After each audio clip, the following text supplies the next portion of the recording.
Hello, hello. Welcome, everybody. Hope you all doing well today. Impromptu stream here. How you guys doing? Hope you're doing well, and good morning to you if you're in the US. So this is, even though what is happening today isn't impromptu, it was planned only about 5 minutes ago. I decided to do this and do a watch party. Let's make sure my audio is coming through here. Yes, it is. So today we are in about 8 minutes from now. In 8 minutes from now, we are going to be having the UFO congressional hearing. So we're going to have a little watch party here and kind of just follow along and maybe have a little reaction, some commenting, and see what's going to happen here with the second congressional hearing on UFOs, UAPs. So while we're doing that, since we still have like 8, 9 minutes, I'm going to go ahead and just share some things, share some articles, and also some channels on YouTube are actually playing the past congressional hearing as well. So if it doesn't start anytime soon, we're going to go ahead and tune in and listen to that. But welcome to everybody joining in. This is just for us to kind of look along and to watch together what is going to be taking place today, and see if we can maybe have some comments on it and see if there's anything new that's coming up. So one topic that I'm hoping is going to be shared today in the congressional hearing is the report that came out recently on Immaculate Constellation, one of the UFO programs. So we're going to go over this article here if you guys haven't heard about it. The report was called Immaculate Constellation, and a whistleblower came out not too long ago, just last October, just 2 months ago in October, month and a half ago, and have a number of people have come forward saying that there was an alleged UAP program. And as a lot of you guys tuning in to Portal to Ascension already know, that there's a lot of UFO programs, there's a lot of reverse engineering programs. It seems like every government in the world, well, not every government, but some of the main governments, and maybe even more than that, have had their own reverse engineering programs, their own connection to ETs, including Germany, France, Australia, Chile, Brazil, Mexico, and definitely the US. And for some reason, and this is a whole conversation for another time, the US has had a chokehold on disclosure, and a lot of countries haven't gone full throttle in releasing the information, waiting for the US. So today is another step into possibly the right direction. Of course, when it comes to UFO disclosure, it's really not about waiting for the government, but having our own individual contact. But just watching to see what is coming out, because it's getting to a point where it's kind of inevitable that this information is going to come out, not just on the mass level for us as humans walk around this planet with our galactic connections, but also when it comes to the governments and politicians. You know, a lot of people have said,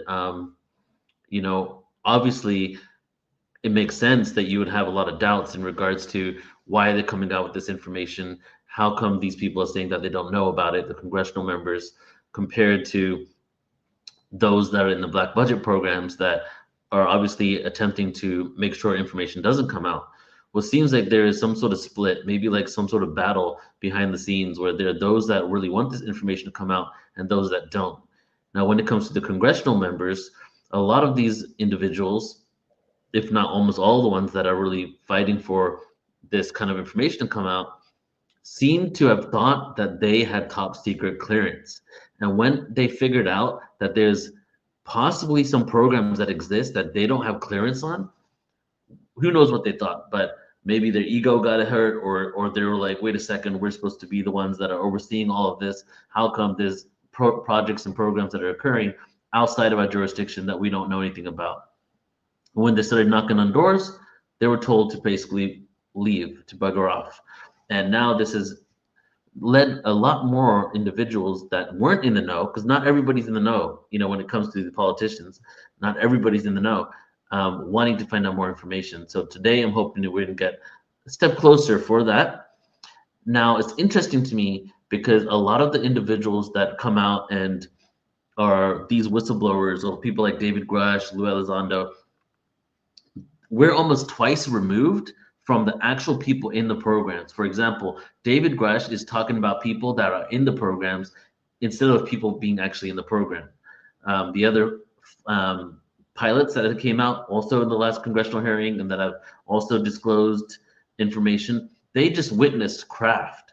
But the evidence now and the information coming out, such as this, is that their programs and their individuals working these programs, reverse engineering the technology, interacting with extraterrestrials, dissecting extraterrestrial bodies is even some of it, discovering dead bodies, and having contracts and agreements with live extraterrestrial beings, whether they're ultra terrestrial, been on Earth for a long time, or whether they're extraterrestrial, right? Or interdimensional, or whatever terms that they're giving it now.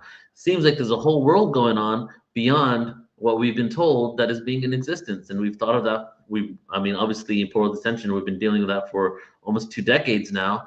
And it seems like it's being validated even more and more.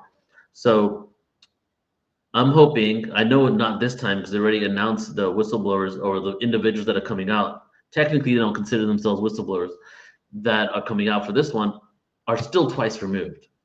But now, when you have individuals that say they've been in the program, that's when you kind of get people that are in the Disclosure Project, people that come in Portal to Ascension, people that speak to Grant Cameron, those individuals that say, well, this is what I did and I was actually in the program. For some reason, they're not allowing those individuals out yet into Congress. So we'll see what happens today and if we can possibly get to that in some time in the future. So I want to share this with you, the Immaculate Conception. As I said, a number of people have come forward alleging secret UAP programs, and the Pentagon has denied that it has such programs and says the UAPs are not alien. And this was a leaked whistleblower report saying the Pentagon is operating a secret UFO.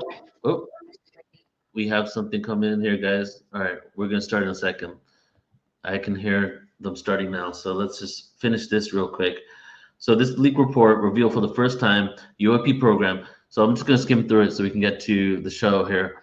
But basically, this program actually began in 2017 when the ATIP program was supposed to end.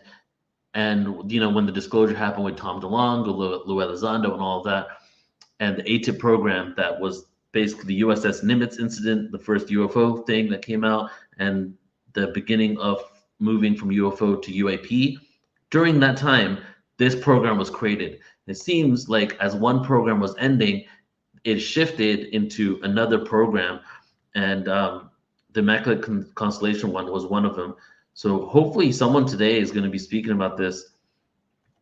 The whistleblower reports cites evidence, including allegations about UAP sightings collected by the Pentagon and intelligence documenting first-hand encounters with UAPs or UFOs that kept a database used by the intelligence community.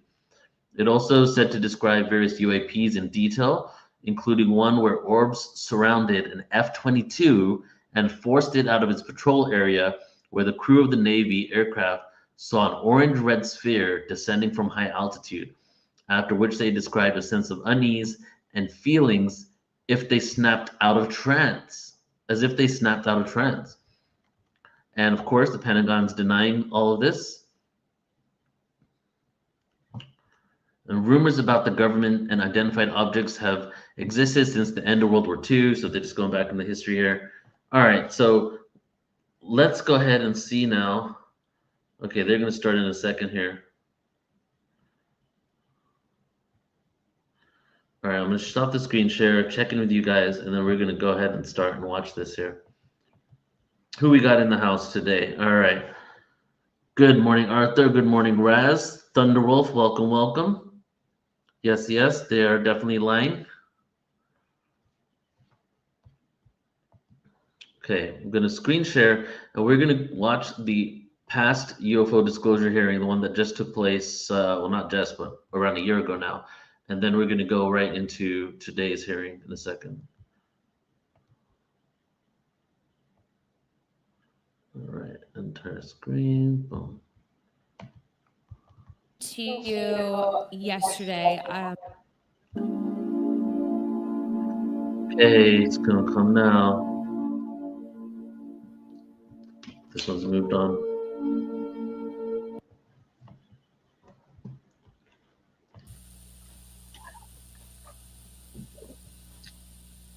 Go ahead and say hi in the chat, everybody.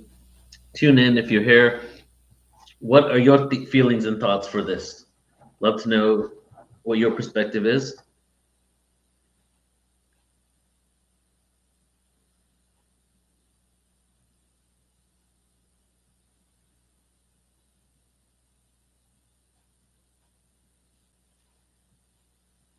While we're still waiting for them, we'll keep the volume on here so we can hear it come out. Take a look at some articles that have recently come out here. So yeah, today they hope to. Here's some articles that have come out today. U.S. Congress hopes to pull back the curtain on UFOs on the latest hearing. Today they're supposed to speak about other types of sightings, and we're hoping that it's going to move away from the USS Nimitz because they keep circulating the same exact images, the same ones, and start speaking about other ones. Some people, including Lou Elizondo, who's on today's show, who's on today's hearing, he actually has said in his book and talked about different types of sightings as well, and say that there's a lot of 4K, really high quality images of these craft. And it's interesting how well they're able to hold back the great footage. So the fact that we're getting footage leaked, but the footage leaked seems to be the lesser quality footage or even degraded footage, but we know that there's footage that exists that is supposedly 4K, really high quality, really up close. Makes me think that the ones that are leaking the footage are deliberately choosing what to leak. That it's not just like, oh my God, somebody's leaking it. Oh my God, there's a whistleblower, they're pushing it out. I mean, as you guys probably already think too, that this is seems to be a controlled narrative of the choosing what to leak.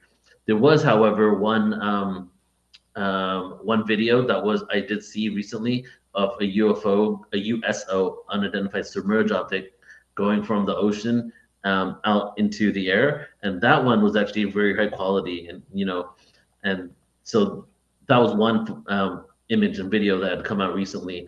So I'm hoping we get some really good quality images, and that they don't have to go into a skiff and do a closed door setting to show this stuff. Like, it's time to really show it to the masses. There's scientists out there, there's astronomers out there, so many individuals like Avi Loeb and Neil deGrasse Tyson that keep denying that this could be a reality.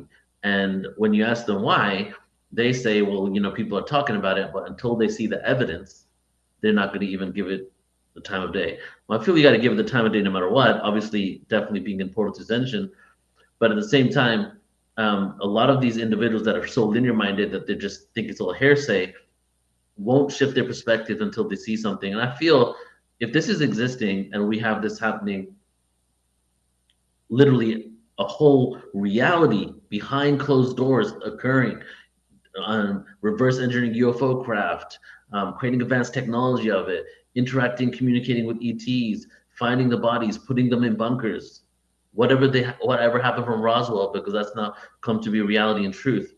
We're just a few steps away from unveiling, literally, as this says here, unveiling and opening the curtain and seeing a whole world that has been hidden from us. And the time is coming now for us to start merging these worlds together. There's this advanced technological and an understanding of humanity, the cycles of time, our galactic ancestry, our galactic connections that exist right now. It's not some metaphysical dimension. It's existing. People are dealing with it, interacting with it physically. The process for us to start merging these worlds together are coming now very, very quickly. So that's why I'm hopeful.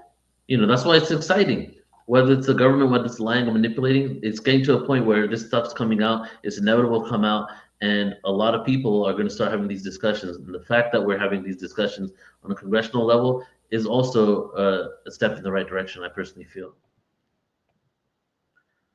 Who else we got in here? All right, welcome everybody. The congressional hearing is 5 minutes past due, but it's going to start soon. It's saying we'll start shortly. Greer is not in this one. We have Lou Elizondo. We have two other. Here, let me see if I can find. I have it on my phone actually. Who's going to be in this one? We have Lou Elizondo in here.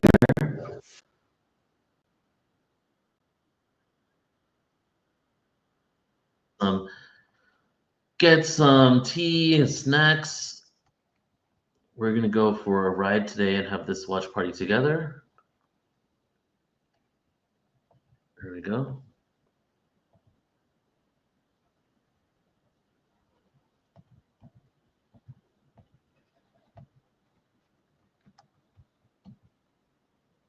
Let's see if we can see who's going to be in here. I think it's going to be another 3 witnesses. I know Luis Elizondo for sure. He was announced just the other day.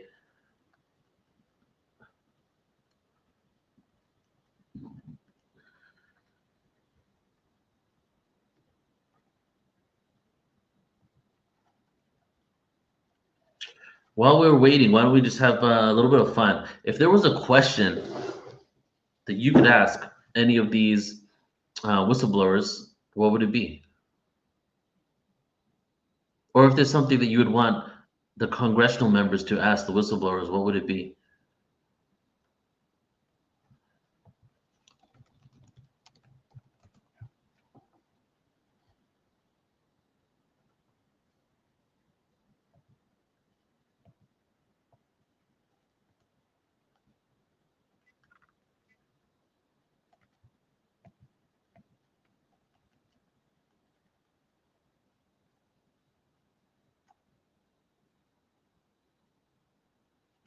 Okay, they're basically just saying this is an attempt to further pull back the curtain. UAP research conducted by the U.S. government, understand findings that have yielded. All right, I think we're good now. Okay, I'm gonna go ahead and play this.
Sorry, guys, let me get the audio on. There we go. Sorry, guys, let me get the audio on. All right. With humanity. This interaction is not new, and it's been ongoing, and there are unelected people in the government that are aware of that. But UAPs remain a controversial topic. I'm not going to name names, but there are certain individuals who didn't want this hearing to happen because they feared what might be disclosed. But we stood firm. No amount of outside pressure would ever keep me from pursuing a subject to ground, come hell or high water. On that score, I want to thank our witnesses for being here. We have before us a panel of individuals accomplished in the military, in civilian government, in science, and in journalism. Some of the testimony you will hear them deliver today does not reflect well on influential individuals and agencies within the U.S. federal government and perhaps some of our contractors. It's never easy to present such information publicly. So I appreciate our witnesses voluntarily agreeing to being here today. This hearing is intended to help Congress and the American people to learn the extent of the programs and activities our government has engaged in with respect to UAPs and what knowledge it has yielded. This includes, of course, any knowledge of extraterrestrial life or technology of non-human origin. If government-funded research on UAPs has not yielded any useful knowledge, we also need to know those facts. Taxpayers deserve to know how much has it been invested, how much has been spent. They shouldn't be kept in the dark to spare the Pentagon a little bit of embarrassment. The reality is, despite their enormous taxpayer-funded budgets, the transparency of the Defense Department and the intelligence community have long been abysmal. The Pentagon has failed 6 consecutive audits. In fact, it's never actually passed one. Adding to this is a runaway overclassification of documents and materials, a reluctance to declassify materials when appropriate, and at times an outright refusal to share critical information with Congress. In short, it's not a track record that instills trust. So Congress has tried in recent years to lift the veil and find out if information about UAPs is being withheld, not only from the American public, but also from their elected representatives in Congress. Part of the transparency effort was legislation created in the Pentagon, the All-Domain Anomaly Resolution Office, or AARO, but the new office is struggling to get its footing. A recent statutorily required report from AARO, intended to illuminate the government's historic assessment of UAPs, was heavily criticized by those seeking UAP transparency. The report has stoked suspicions AARO is unable, or perhaps unwilling, to bring forward the truth about the government's activities concerning UAPs. I'm disturbed that AARO itself lacks transparency. Even its budget is kept from the public. So if there is no there, then why are we spending money on it, and by how much? Why the secrecy if it's really no big deal and there's nothing there? Why hide it from the American people? Because I'm not a mathematician, but I can tell you that doesn't add up.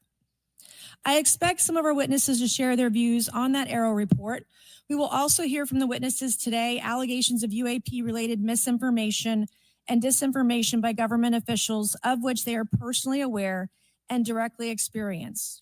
And we will hear testimony today concerning recent revelations about a purportedly secret UAP program whose existence and findings may have been improperly withheld from Congress. But before we get to the witnesses, we're going to have a few more opening statements from our colleagues. And one thing I wanted to add at the end of my closing statement is there is a document that will be entered into the congressional record today. Mr. Tim Burchett from Tennessee has this document, and we just distributed it to every member up here on the dais of this document. But this is going to be the original document from the Pentagon about Immaculate Constellation that Michael Schellenberger delivered to Congress today. So thank you, Mr. Schellenberger, for this information. We are all reading it in real time now, and Mr. Burchett will enter it into the record. But 12 pages about this unacknowledged special access program that your government says does not exist. So with that, I would acknowledge my colleagues, Mr. Garcia. I want to say, first of all, to Mr. Connolly, who cannot be here today, the ranking member on my subcommittee on cybersecurity, I want to say that I was greatly saddened to hear about the recent news of Mr. Connolly's cancer diagnosis. And I want to convey to him and to all of our colleagues, we wish our very best to you and a full and speedy recovery. And with that, I would acknowledge Mr. Garcia for 5 minutes. Thank you. Thank you very much, Chairwoman. I want to thank the Chairwoman and the Chairman both for their continued support and really treating this this discussion and these hearings in a way that's bipartisan. I think one thing that's very important for all of us that are interested in the conversation around UAPs is that this is an area that both Republicans and Democrats, where we may disagree in a lot of other spaces, this is an area where bipartisanship is really important. And in fact, I would add it's critical that we all continue to work together in a way that moves forward with the truth and important disclosure. So we're here to have a bipartisan and serious conversation, I believe, about our national security. We should always ground these conversations in facts, evidence, and the data in front of us. I want to note that we have our witnesses here. I want to thank you all for being here, and note that also amongst you have folks that have also served us in our military. And I know that for many of you, this has been a difficult process, but I'm very grateful to have you with us today, and I thank you for joining us. I also want to note that today's hearing builds on a quite, I think, also historic public hearing that we had many months ago that Mr. Grothman and others helped lead in this very same hearing room where I believe we began a really important public conversation about UAPs. And so I want to thank him for that. And I especially want to thank Chairwoman Mace for her continued advocacy on this topic. I also want to start with some facts. We know that there are objects or phenomena observed in our airspace, as our witnesses will testify, and also possibly in our oceans. In many cases, we don't know what they are, and this is, of course, why we're discussing UAPs. Now, the All-Domain Anomaly Resolution Office, AARO, has reported hundreds of UAPs that remain, quote, uncharacterized and unattributed, and which, quote, appear to have demonstrated unusual flight characteristics or performance capabilities and require further analysis. This is our own AARO office. Now, we shouldn't prejudge what they might be. I'm certainly not going to. We need evidence. But what we are detecting things, and we know that we don't understand them, and this is worth investigating. Now, the American people have legitimate questions, and I believe it's critical that Congress should help address them. This is about the truth and science and facts. Now, transparency and faith in our institutions is vital in a good democracy. Now, I'm proud to say this hearing will build on that important bipartisan work, and I want to thank everyone for being involved, including members of our committee. Now, in our last hearing in July, we heard testimony that a significant number of pilots of major airlines have witnessed UAPs as well, but have no real confidential way of reporting them to the government. We heard that commercial pilots who encounter UAPs may be hesitant to speak openly due to stigma or fear of retaliation. We also know that AARO has reported that, and I want to quote, that most reports still reflect a bias towards restricted military airspace, a result of reporting from military personnel and sensors present in such areas. And so the lack of ability for civilian pilots raises real safety concerns and limits our ability to understand UAPs. This is a particular piece of this conversation that I am very interested in. Now, our last hearing inspired us to introduce the Safe Airspace for Americans Act, joined by Chairman Grothman, Chairwoman Mace, and a bipartisan group of co-sponsors.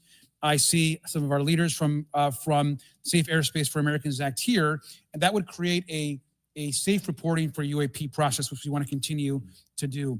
Now, members of both parties and senior officials in multiple administrations have now taken an interest in this issue. Mainstream media, in many cases, is beginning to take more of an interest in this issue, and we should all be proud to carry that work and build confidence for the American people. I believe we can always be more transparent. To me, this hearing and others are simply about the truth and getting to the facts of what these UAPs actually are.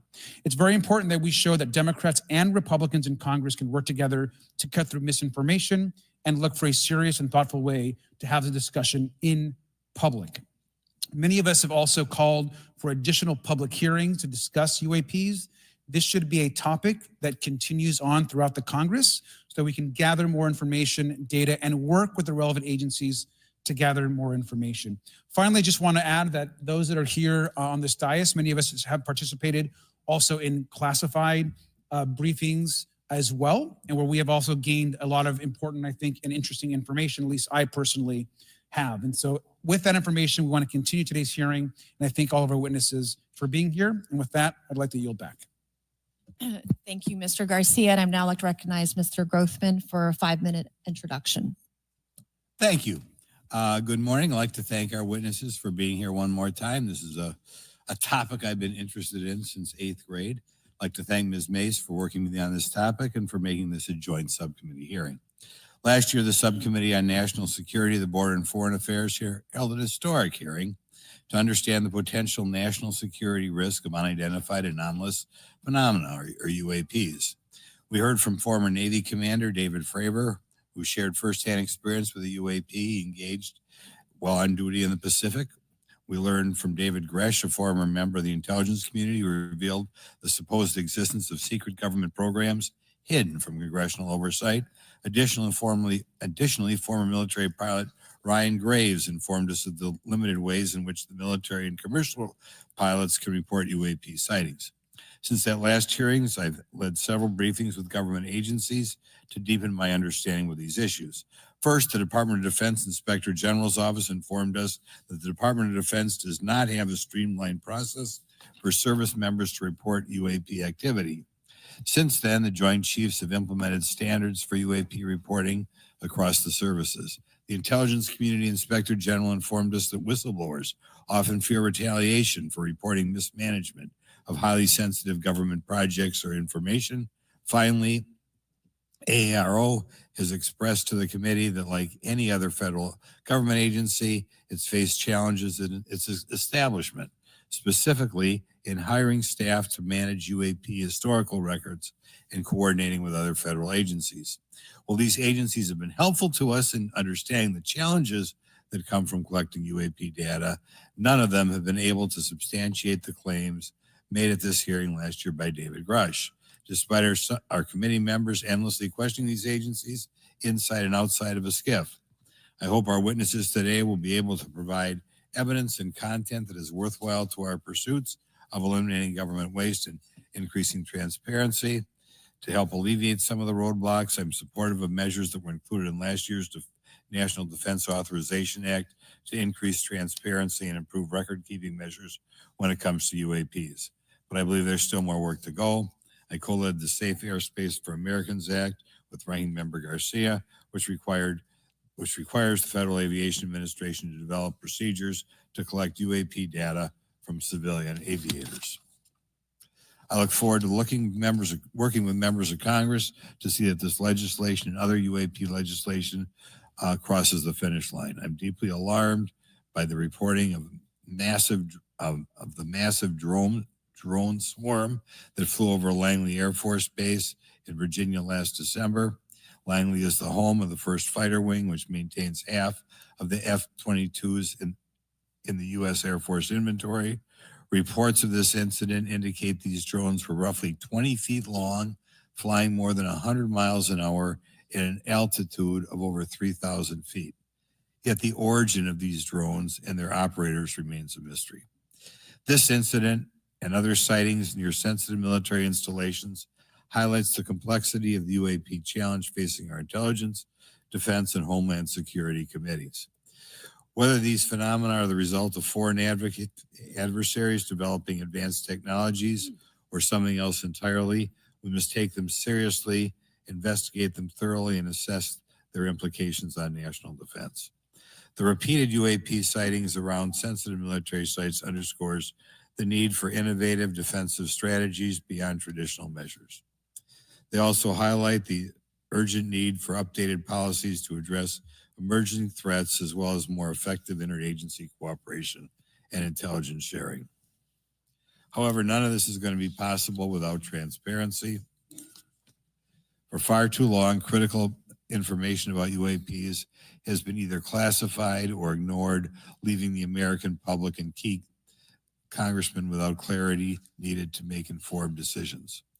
Declassifying reports and fostering a more open dialogue about UAPs will not only increase the public trust, but also encourage collaboration between government, the scientific community, and our allies. Quite frankly, there's been things that have been kept secret that is, I think, old enough that there is no reason it shouldn't be released, regardless of any so-called, private information. A transparent approach will allow us to share insights, identify patterns, and develop new strategic defenses. As we continue to investigate these phenomena, we must do so with a mindset of protecting our country, advancing scientific discovery, and upholding the trust of the American people, who right now I don't think have trust. And it's just obvious. I don't have trust. We cannot shy away from the unknown, especially when the stakes are so high. I look forward to discussing these matters with the witnesses today. I'm hopeful we can learn from the testimony and come out of this hearing with actionable ideas to advance UAP transparency. Actually, the idea is just to say, in my mind, go back 15 years and everything has to be released. I'm hopeful that we can learn from their testimony and come out of this hearing. And with that, I yield back. Thank you. I'll now recognize Mr. Moskowitz for a 5-minute introduction. Thank you, Chairwoman. Good morning, everyone. I first want to thank the chairs and ranking members for holding the hearing today on this topic and again having a second hearing. I want to thank the witnesses for coming forward today to share your expertise on UAPs and the need to build trust through transparency. But first, I want to mention, you might be wondering why Chairman Comer has allowed me to be a ranking member today, but it's really only because our dear friend Jerry Connolly is not here. As Chairwoman Mace mentioned, he was diagnosed with esophageal cancer, and all of us on this committee know know Jerry, and he's a fighter, and we're praying for him and hoping for his speedy recovery. So today's hearing marks this committee's second meeting dedicated to UAP transparency. I was pleased, as I know all of us are, on the bipartisanship that existed in last year's hearing. And even though we can't talk about what happens in the classified settings, the bipartisanship that has existed in those settings with the questions members have asked. Last year's hearing was a great example of open dialogue about UAPs, and we must remain committed to sharing information with the American people. And I think you see that commitment based on the people here and the commitment across the political spectrum. I personally have worked with multiple members of this committee, but I want to particularly thank Congressman Burchett, Mace, Luna, and Garcia for working on bipartisan pieces of legislation. In recent years, Congress has taken numerous bipartisan steps towards greater transparency. In 2022, in the NDAA, we created the All-Domain Anomaly Resolution Office to investigate unidentified flying objects.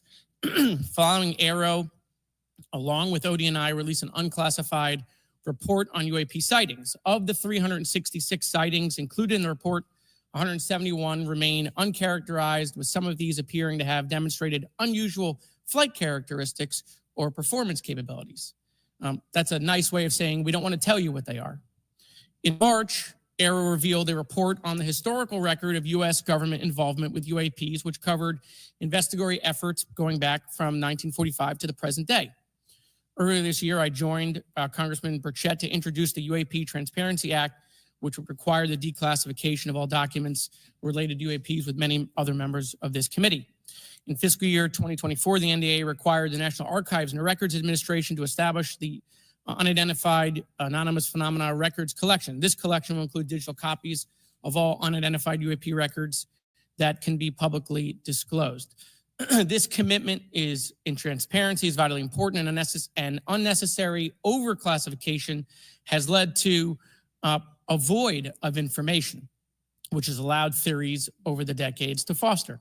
When the American people and members of Congress ask, are reports of UAPs credible, we're met with stonewalling. We're met with responses of, I can't tell you. And in fact, we're met with people not wanting us to have hearings. We're met with people not wanting us to ask you questions. In fact, many of us were told not to ask some of you certain questions on certain topics. In a time of heightened distrust of our government institutions, I believe more transparency is not only needed, but is possible. And obviously we can respect national security limits, but we also have to provide our constituents with the information and oversight that they have tasked us for. As part of this, government agencies must maintain open lines of communication with members of Congress. And there are regular questions that Americans have. What are UAPs? Are they real? Are they ours? How has this technology been developed? How do they get funded? Right? And now we've seen this has gone from a long time ago where you could discredit people because it's some guy living in a Winnebago. You're able to see people now. These are pilots. These are military. These are folks with serious backgrounds. This has changed the face of this because now we have video. People will have questions. We know there are advanced technology programs. Almost 15 years ago, one of those came out of Area 51 to go after Osama bin Laden. And the only reason we know about that is because one of those helicopters was downed. Americans have questions about whistleblowers who have come forward to talk about retribution. And so I want to thank everyone for being involved today on trying to get more transparency. This has been bipartisan, bicameral. And as we get into a new administration, the president-elect has talked about opportunities to declassify information on UAPs, and I hope he lives up to that promise. And with that, I yield back.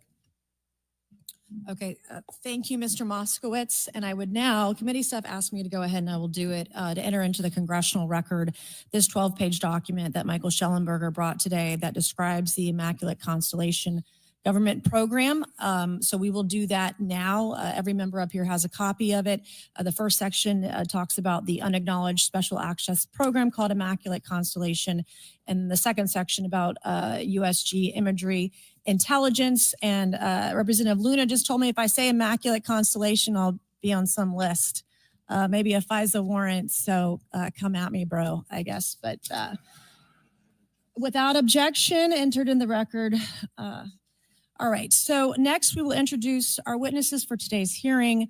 Thank you so much for being here. Our first witness is retired Rear Admiral Tim Gallaudet, who retired from the U.S. Navy and is now the Chief Executive Officer at Ocean STL Consulting.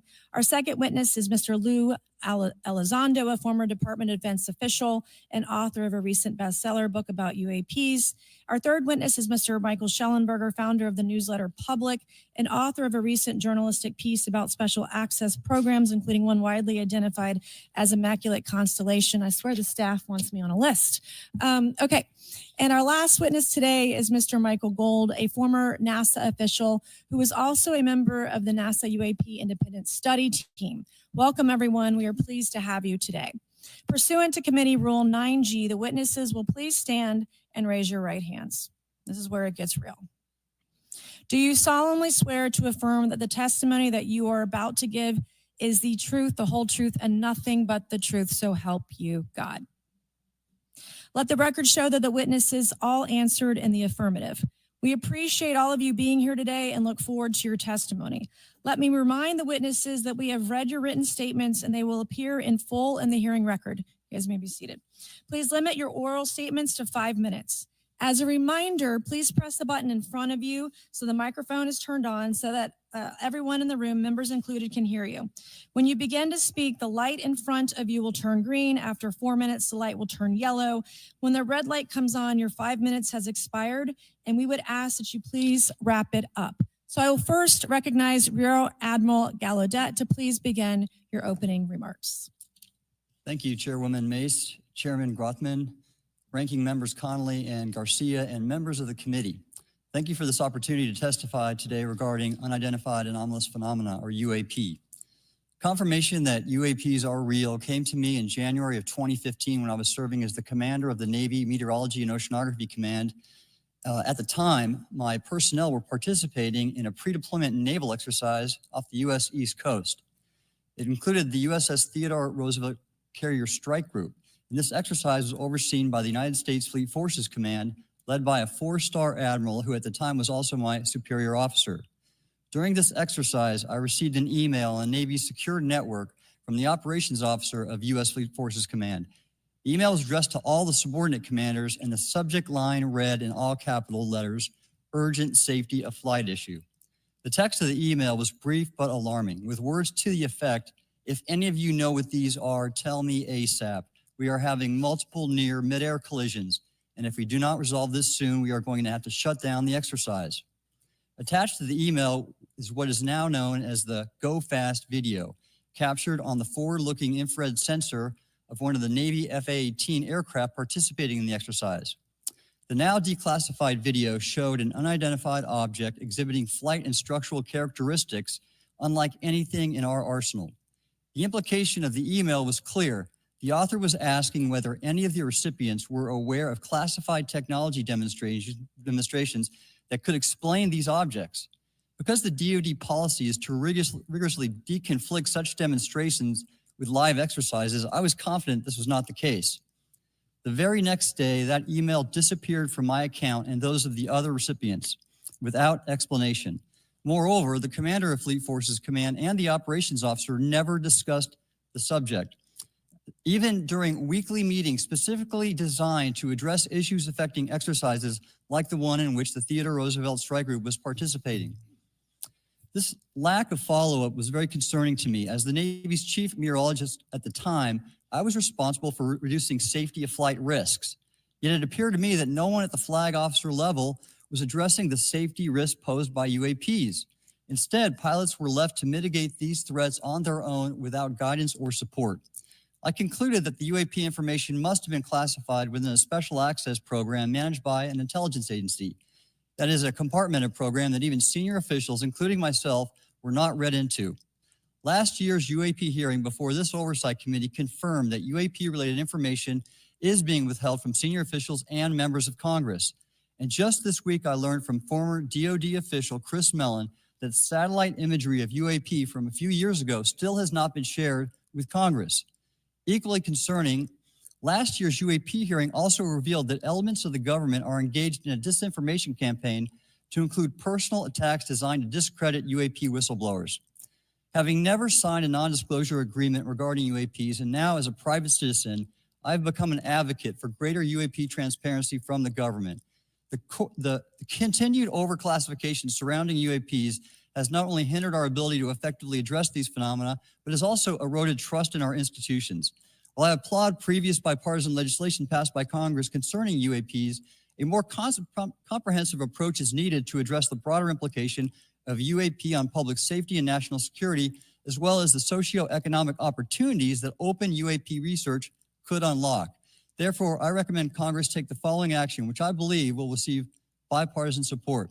First, establish robust oversight of the executive branch's management of UAP information by directing key officials, beginning with the director of the DoD's All-Domain Anomaly Resolution Office, to provide comprehensive briefings on what the government knows about UAP and does not know. Two, enact the provisions of the UAP Disclosure Act that establish a UAP Records Review Board to ensure independent oversight, transparency, and accountability in the government's handling of UAP information. And three, strengthen the UAP Disclosure Act and future reauthorizations with provisions that mandate a whole-of-government approach to addressing UAP. In closing, I will share my personal reasons for speaking out on this topic. First, as a former science agency leader, having led the National Oceanic and Atmospheric Administration, I've always sought the truth in human knowledge and thought. Now that we know UAP are interacting with humanity, and these include unidentified submerged objects in the ocean, we should not turn a blind eye, but instead boldly face this new reality and learn from it.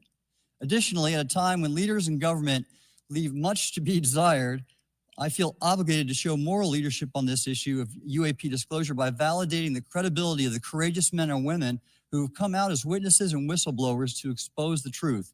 My speaking out has encouraged others to do the same, and it's my hope over time that a number of your constituents will want to know the truth and about UAP, and this number will increase to such an extent that the congressional action I've just recommended will become inevitable. Thank you, and I look forward to your questions. Thank you. I will now recognize Mr. Elizondo for his opening statement. Greetings, Chairwoman Mace, Chairman Grothman, Ranking Members Connolly and Garcia, and members of the committee. It is my honor and privilege to testify before you on the issue of unidentified anomalous phenomenon, formerly known as UFOs. On behalf of our brave men and women in uniform and across the intelligence community, as well as my fellow Americans who have awaited this day, thank you for your leadership on this important matter. Let me be clear, UAP are real. Advanced technologies not made by our government or any other government are monitoring sensitive military installations around the globe. Furthermore, the U.S. is in possession of UAP technologies, as are some of our adversaries. I believe we are in the midst of a multi-decade secretive arms race, one funded by misallocated taxpayer dollars and hidden from our elected representatives and oversight bodies. For many years, I was entrusted with protecting some of our nation's most sensitive programs. In my last position, I managed a special access program on behalf of the White House and the National Security Council. As such, I appreciate the need to protect certain sensitive intelligence and military information. I consider my oath to protect secrets as sacred, and I will always put the safety of the American people first. With that said, I also understand the consequences of excessive secrecy and stovepiping. Nowhere was this more apparent than in the aftermath of 9/11, which many of us remember all too well.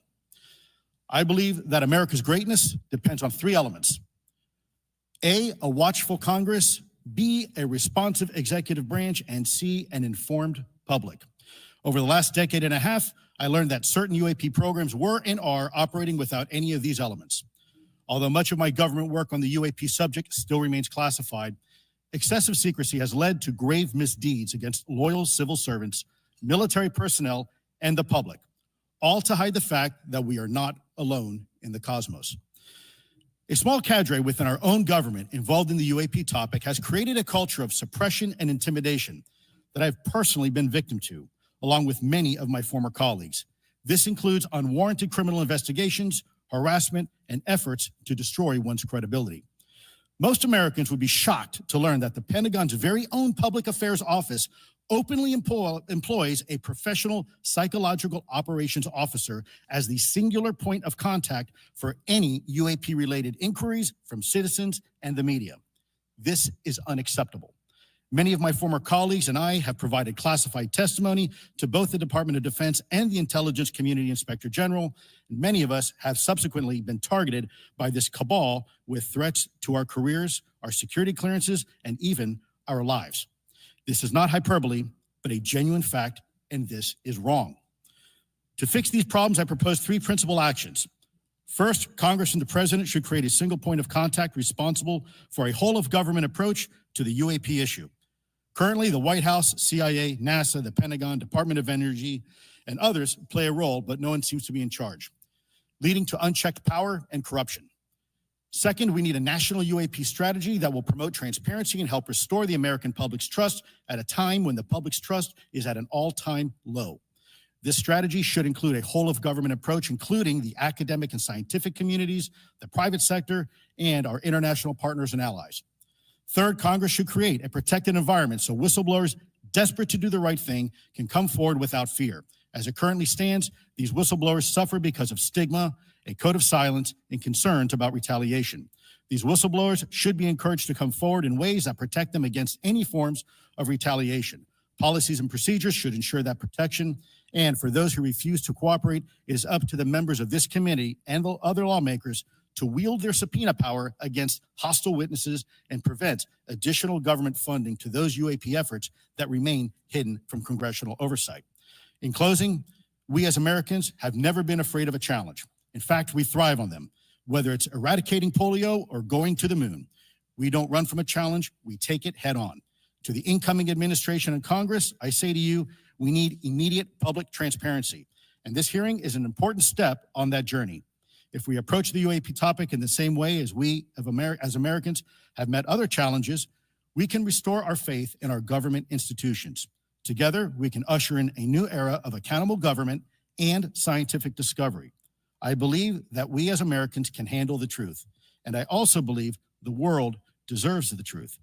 Thank you, esteemed members of Congress, for your time today. It is profoundly appreciated by many.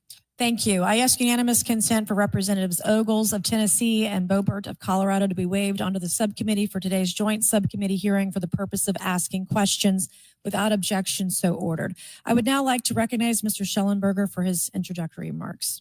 Chairwoman Mace, Chairman Grothman, Ranking Member Connolly, Ranking Member Garcia, members of the subcommittees, thank you for inviting my testimony. One of Congress's most important responsibilities is oversight of the executive branch in general and the military and intelligence community in particular. Unfortunately, there is a growing body of evidence that the U.S. government is not being transparent about what it knows about unidentified anomalous phenomena, and that elements within the military and the IC are in violation of their constitutional duty to notify Congress of their operations. President-elect Donald Trump and former President Barack Obama have both said that the government has information about UAPs that it has not released. There are other explanations for UAPs than that they represent a new form of life or non-human life. Current dominant alternative theories, including those put forward by AARO, are that UAPs are some kind of natural phenomena we don't yet understand, like ball lightning or plasma. They could also be part of some new U.S. or foreign government weapons programs, such as drones, aircraft, balloons, CGI, hoaxes, or birds. Whatever UAPs are, Congress must be informed, as must the people of the United States. We have a right to know what UAPs are, no matter what they are. However, we now have existing and former U.S. government officials who have told Congress that AARO and the Pentagon have broken the law by not revealing a significant body of information about UAPs, including military intelligence databases that have evidence of their existence as physical craft. One of those individuals is a current or former U.S. government official acting as a UAP whistleblower. This person has written a report. This is the report that says the executive branch has been managing UAP NHI issues without congressional knowledge, oversight, or authorization for some time, quite possibly decades. Furthermore, these individuals have revealed the name of an active and highly secretive DoD Unacknowledged Special Access Program, or USAP. The source of that document told me, that the USAP is a strategic intelligence program that is part of the U.S. military family of longstanding, highly sensitive programs dealing with various aspects of the UAP problem. The new UAP whistleblower claims that the U.S. military and IC database includes videos and images taken using infrared, forward-looking infrared, full-motion video, and still photography. The report that was just shared with Congress says Immaculate Constellation serves as a central or parent USAP that consolidates observations of UAPs by both tasked and untasked collection platforms. Immaculate Constellation includes high-quality imagery intelligence and measurement and signature intelligence of UAPs, the whistleblower's report adds. The sources of this intelligence are a blend of directed and incidental collection capabilities, positioned in low Earth orbit, the upper atmosphere, as well as military and civilian aviation altitudes and maritime environments. The report to Congress details in detail various UAPs, including spheres, orbs, disks, saucers, ovals, triangles, boomerang, arrowhead, and irregular organic. The report describes various incidents found in the human intelligence databases. One involved orbs surrounding and forcing an F-22 out of its patrol area. In another incident, the crew of a Navy aircraft carrier watched a small orange-red sphere rapidly descend from a high altitude of 100 to 200 yards directly above the flight deck of the CVN, or aircraft carrier. And since my reporting on this Immaculate Constellation last month, another source came forward who told me that they saw a roughly 13-minute long, high-definition, full-color video of a white orb UAP coming out of the ocean approximately 20 miles off the coast of Kuwait. It was filmed from a helicopter. Then halfway through the video, the person said the orb is joined by another orb that briefly comes into the frame from the left before rapidly moving again out of the frame. The person discovered the video on SIPR, the Secure Internet Protocol Router Network, which the DoD uses to transmit classified information. A leading UAP researcher who utilizes the Freedom of Information Act to find out what the government knows, John Greenwald, told me last year that the US government had been increasingly denying his request for UAP information. He has been doing FOIA requests for 27 years and has an archive of 3 million pages. The government has for decades denied any interest in UFOs, he told me, but the documents that he has assembled show that behind the scenes, it was a completely different story. Contrary to the hopes of many advocates of transparency, the government has been restricting more information since the leak of 3 UAP videos in 2017.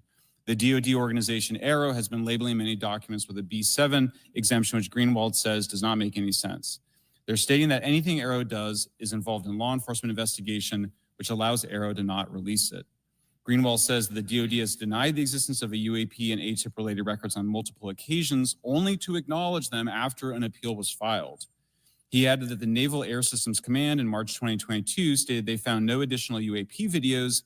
It seems strange that they had 3 and only those 3, but other requests had been filed by the Black Vault, that's John Greenwald's group, to seek out more places UAPs might be hiding. Then in September 2022, the Navy admitted that the UAP-related videos and photographs existed, but denied the request in full for their release, saying that the requested videos contain sensitive information that are classified and exempt from disclosure. The DoD will deny things on a Monday and then admit to it on a Friday, said Greenwald. He said the government can and does release videos that protect secret methods of capturing it. They fall back on the sensitive platform excuse a lot, he said. However, the on-screen information can be blurred and scrubbed. The metadata can be removed. I'll show you this example here. This is a presentation from the UATP task force. This is completely absurd. It's nuts, this level of censorship, of redaction on a document. It shows the redaction of how many reports they've collected, for how many years. 2 of the 3 potential explanations are blacked out. The Pentagon, the intelligence community is treating us like children. It's time for us to know the truth about this. I think that we can handle it. Thank you very much. Thank you. I would now like to recognize Mr. Gold for 5 minutes. Thank you, Chairwoman Mace, Chairman Grothman, Ranking Members Connolly and Garcia, Representative Moskowitz, and distinguished members of both subcommittees. I'm grateful to all of you, as well as your intrepid staff, for the opportunity to testify, and would like to begin by discussing courage. Courage is what it takes to tackle this topic, and courage in the face of adversity is what I see in front of me, beside me, and behind me. Per my introduction, I am currently the Chief Growth Officer at Redwire Space and have had several leadership positions at NASA. That being said, I want to be clear that I'm speaking exclusively on my own behalf and not for Redwire, NASA, or any other organization. However, I am here today to speak out for science. Science requires data, which should be collected without bias or prejudice. Yet, whenever the topic of UAP arises, those who wish to explore the phenomena are often confronted with resistance and ridicule. For example, members of the NASA UAP independent study team, particularly those in academia, were mocked and even threatened for simply having the temerity to engage in the study of UAP. Our best tool for unlocking the mystery of UAP is science, but we cannot conduct a proper inquiry if the stigma is so overwhelming that just daring to be part of a NASA research team elicits such a vitriolic response. Therefore, one of the most important actions that can be taken relative to exposing the truth of UAP is to combat the stigma. And this is where I believe that NASA can be eminently helpful. The NASA brand is synonymous with hope, optimism, and credibility. If you were to take a walk down the National Mall, you would immediately see the NASA logo on t-shirts, hats, and bumper stickers. Few federal agencies enjoy this kind of popularity. I've never seen anyone wearing an Office of Personnel Management t-shirt, which is why NASA could play such an influential role. Specifically, NASA could, with relatively little cost and effort, host symposia on UAP, or even just participate in existing panels examining the topic. NASA personnel stepping forward and participating in such discussions would make a powerful statement to the scientific community that UAP should be taken seriously and researched accordingly. In regard to research, NASA has vast archives, much of which may contain important UAP data. Again, for relatively little cost and effort, NASA could create an AI or ML algorithm that could search the agency's archives for anomalous phenomena. I suspect that such an effort would not only result in information that will help us to understand UAP, but could result in data that will assist in other areas of scientific inquiry, such as anomalous weather or meteorite activity. Beyond its existing archives, NASA could act as a clearinghouse for civilian and commercial UAP data. During my work on the UAP independent study team, it quickly became evident that there is no clear or well-publicized process for civilian pilots to report UAP sightings. The stigma associated with UAP hampers the number of pilots that would report such phenomena, but even for those who overcome the stigma, I believe the current FAA guidance is largely unknown and poorly understood. In order to effectively collect UAP data, the independent study team recommended the use of NASA's Aviation Safety Reporting System, or ASRS. This system, which is administered by NASA and funded by the FAA, provides a confidential means for the reporting of safety violations in a voluntary and non-punitive manner. Over 47 years, the ASRS has collected nearly 2 million reports. ASRS is the perfect tool to collect UAP data, which could then be collated by NASA and shared with the public at large. Leveraging ASRS could create a treasure trove of UAP data, potentially hundreds of thousands of reports, supporting this hearing's goal of exposing the truth. And I'm grateful to our two co-chairs and other members who have already incorporated this idea into proposed legislation. At this hearing, and as others have demonstrated, the UAP issue is justifiably dominated by national security and defense. However, I would urge the subcommittees to keep in mind the numerous ways that NASA and the FAA, as well as commercial activities in the air, in space, and in the water, can generate a massive amount of invaluable data on anomalous phenomena. I cannot help but be excited by the potential for such an endeavor, since scientific discovery is driven by anomalies. It's the existence and study of anomalies that led to the theory of relativity, quantum mechanics, and nearly all of humanity's scientific breakthroughs. This is why the study of UAPs should be embraced, since whatever is occurring, the chance to garner new knowledge should never be ignored. We must be thorough in collecting information, fearless in making conclusions, and open to following the data, no matter how mundane or extraordinary the results may be.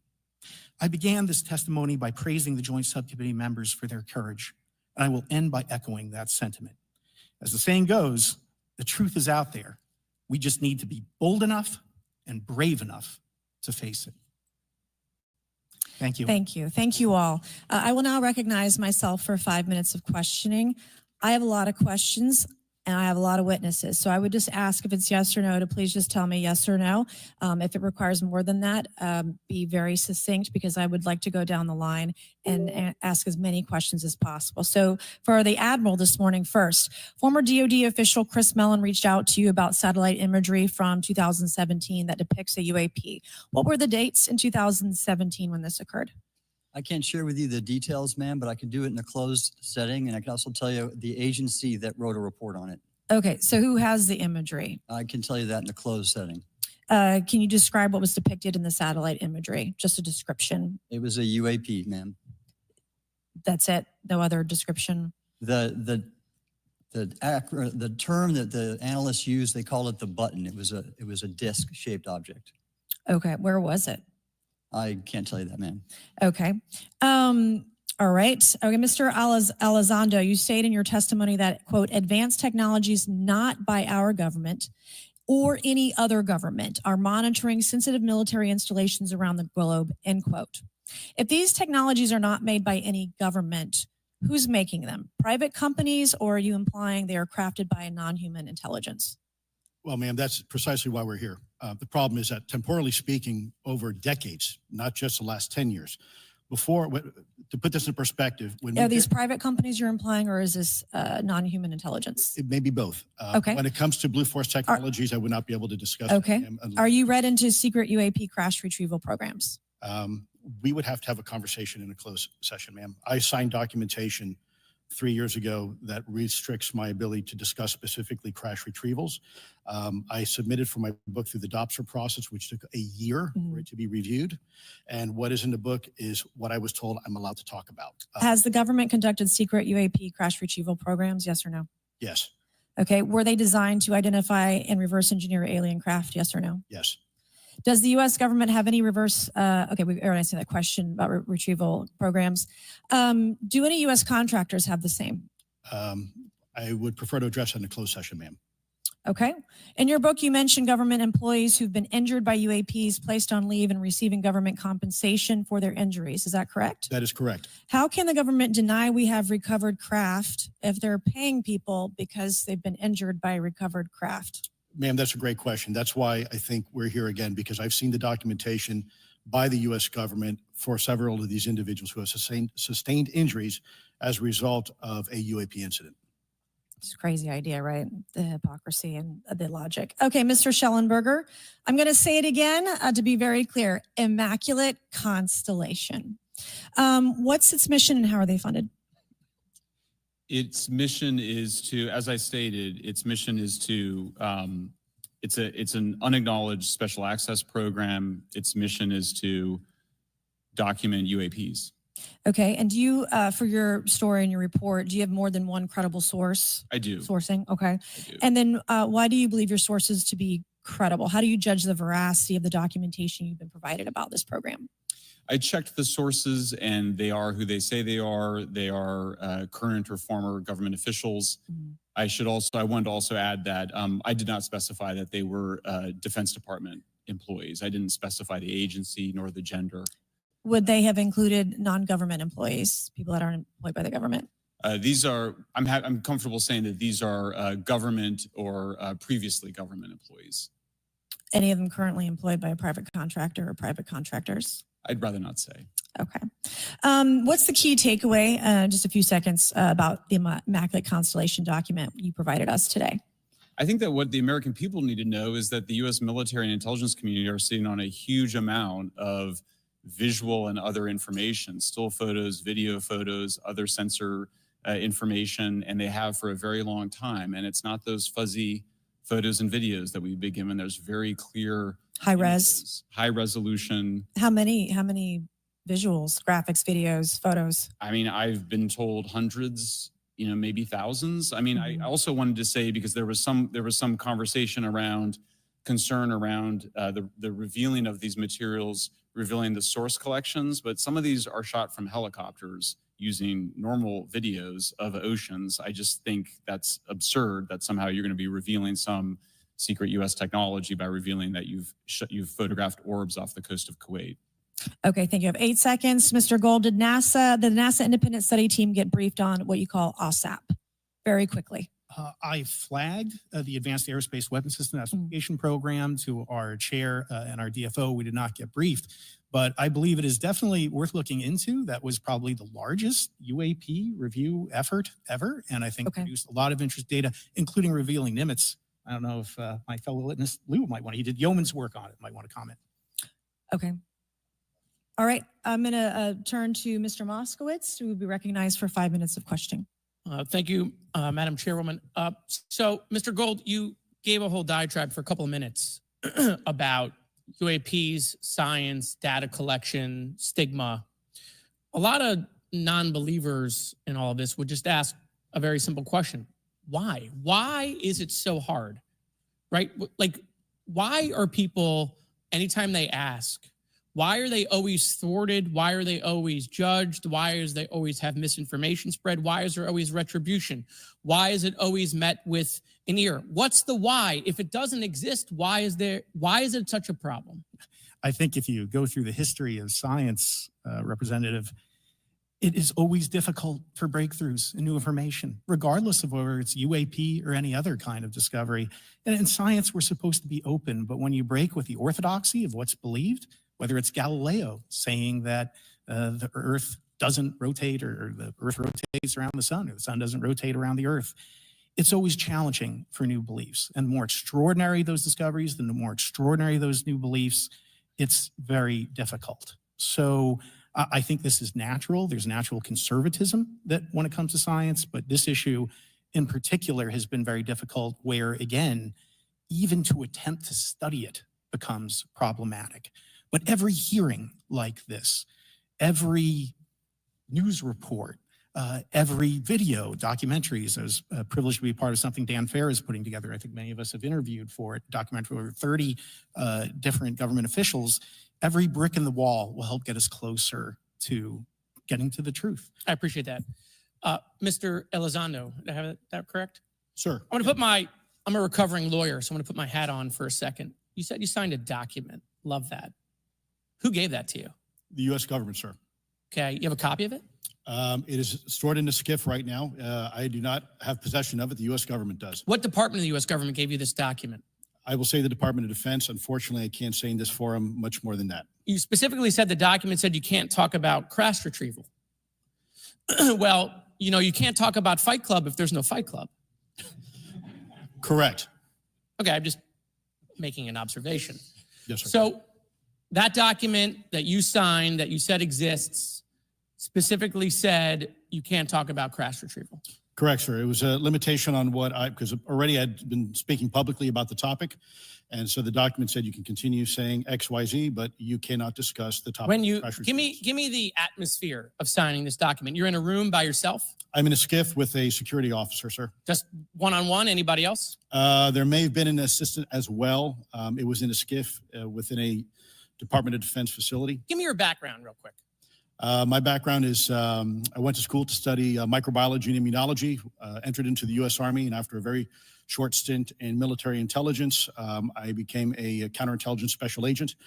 As a civilian, later on I became a special agent in charge, running investigations in counterterrorism and counterespionage primarily, with some experience in counterinsurgency and counternarcotics. And then in 2009 timeframe, when I came back to the Pentagon after a tour with the Director of National Intelligence, I quickly became part of a program that was originally called OSAP that evolved into the program now called ATIP, which is where those videos that we now see, the Go Fast, the Gimbal, the FLIR, that was part of our effort, sir. Right, so you're not some conspiracy theorist. You actually have a legitimate background. Well, sir, I'm certainly not a conspiracy theorist. I'm fact-based, just a fact. So when you're in this room, I want to paint the picture for everybody. You're in this room, you're by yourself, you're in a SCIF, you're handed a document. How long is the document? It's about a page front and back. So basically you have some things they call trigraphs, which I cannot, again, talk to. How long were you given to sign the document? As long as I needed, sir. And what if you didn't sign it? Well, I suspect there'd be repercussions. I wouldn't have access to certain information. Were you allowed to ask a lawyer, or weren't allowed to ask for a lawyer to review the document? It wasn't an option, but they probably wouldn't have allowed me to, because the document itself was pretty explicit about you have to be, putting me in an interest. Let me try to thread the needle here. there are certain documents that we have in the U.S. government that allow people to have access to certain programs, whether it's a special, and I'm going to be very generic here, whether it's a special access program or a controlled access program, SAP, CAP, whatnot. How many people have to sign that document? It depends how many people are going to get access to the information, sir. Okay. Last question. Doctor, real quick, can you tell us about the Omaha incident in greater detail? I've read your background, right? Some people would label you as a member of the deep state since you worked in government for a long period of time. But can you tell us more about that incident? You've written a lot about that. I wrote a lot about incidents like it, Congressman, but that specific incident involved the USS Omaha, the littoral combat ship of the U.S. Navy operating off Southern California. I don't remember the exact date. It was within the last decade. And what the watchstanders on the bridge observed was a UAP, again, something that was aloft but had no observable exhaust or control surfaces. So it was something that couldn't be explained. And then they saw it enter the water from the atmosphere and going through the air-sea interface. And so thus exhibiting transmedium travel. Thank you. I yield back. Thank you. I'll now recognize Mr. Grothman for 5 minutes of questioning. Yeah, we'll start with Mr. Gallaudet. During a previous UAP hearing, Navy Commander David Fravor discussed the TikTok object engaged in 2004. Are you familiar with the incident, the TikTok incident? Yes, sir. That's almost 20 years ago, right? Yes, sir. It's been said there are more videos, documents, and reports related to this incident. Do you believe the information regarding the TikTok incident should be available to all members of Congress? And in your expertise, what reason would the Department of Defense possibly have for not releasing information that's over 20 years old? Thank you, Congressman. I don't think there's any good reason to withhold information and important data, especially of national security concern from Congress. Well, what would they say? I will speculate, sir, that they don't want to share that kind of information because it reveals weaknesses in our ability to monitor and protect our airspace. Okay. In your written testimony, you claim last year's UAP hearing before this oversight committee confirmed that UAP-related information is, well, it's not only being withheld, but that elements of the government are engaging in a disinformation campaign to include personal attacks designed to discredit UAP whistleblowers. Could you elaborate on that statement a little? Yes, sir. Earlier this year, I met with the DoD's All-Domain Anomaly Resolution Office, and what I thought would be a 90-minute meeting just to meet with leadership turned out to be an hours-long influence operation on me, where they attempted to convince me of the validity of the very flawed and error-ridden historical records report. In addition, they tried to have me question very valid UAP reports like the Tic Tac incident, and even coming to stating possibly that the Tic Tac was American technology. And then, of course, if you ask David Fravor or Alex Dietrich, the two witnesses, they were convinced it was otherwise. And then, and they also cast discredit on various UAP whistleblowers and witnesses to question their validity and credibility as witnesses. Okay. We'll go to Mr. Elizondo. Hope I got that right, or not at least Close not enough, sir. You're familiar with the recent drone incursion over Langley Air Force Base? Yes, sir. The owners of these drones remain unclear. The U.S. military has not been able to give us in Congress an answer. Given your experience with the Department of Defense and the intelligence community, how frequently are UAP sightings over military installations? And secondly, I suppose hypothetically, you could have incursions over just, say, regular airports. Is it obvious these incursions are more likely over military facilities than just a random airport out there? Yes, sir. There's definitely enough data to suggest that there is certainly some sort of relationship between sensitive U.S. military installations, also some of our nuclear equities, and also some of our Department of Energy sites. There is a long historical record that some of your colleagues may have, documentation that demonstrates this. This is not a new trend. This has been going on for decades, and that information has been obfuscated unfortunately, from folks like you in this committee. And I think that's problematic because ultimately, at the end of the day, we have a significant situation here. We have something that can enter into U.S. airspace completely with no attribution. And how long has this been going on? Sir, decades. And there's information that will hopefully be entered into the Can you record. think of any possible reason why they can't release any information they have on something, say, 15 or 20 years old? Sir, if I could echo my colleague here, Admiral Gallaudet, I think one of the big issues that we have in the intelligence community, Department of Defense, is we don't want to broadcast any potential vulnerabilities or weaknesses in our national defense systems or on intelligence collection platforms. Therefore, when you have a conversation where you address a problem for which there is no solution, it makes that a very uncomfortable conversation to have. Okay, we'll switch to Mr. Schellenberger. The primary reason you're here today is because you published an article on the news publication that you own called Public, right? Alleging that a new unnamed government whistleblower has come forward asserting that a highly classified program exists dedicated to recovery and reverse engineering of UAP technologies. Can you give us what specific evidence you have or that your source provided you to substantiate the claims about the existence of the Immaculate Constellation program? Well, you have the report in front of you now, so you can see it for yourself. I checked the report and I did not find it based on existing cases. It was new cases for me. I hadn't found anybody. So that answered for me that it was not obviously circular reporting, which is one of the big concerns in this space.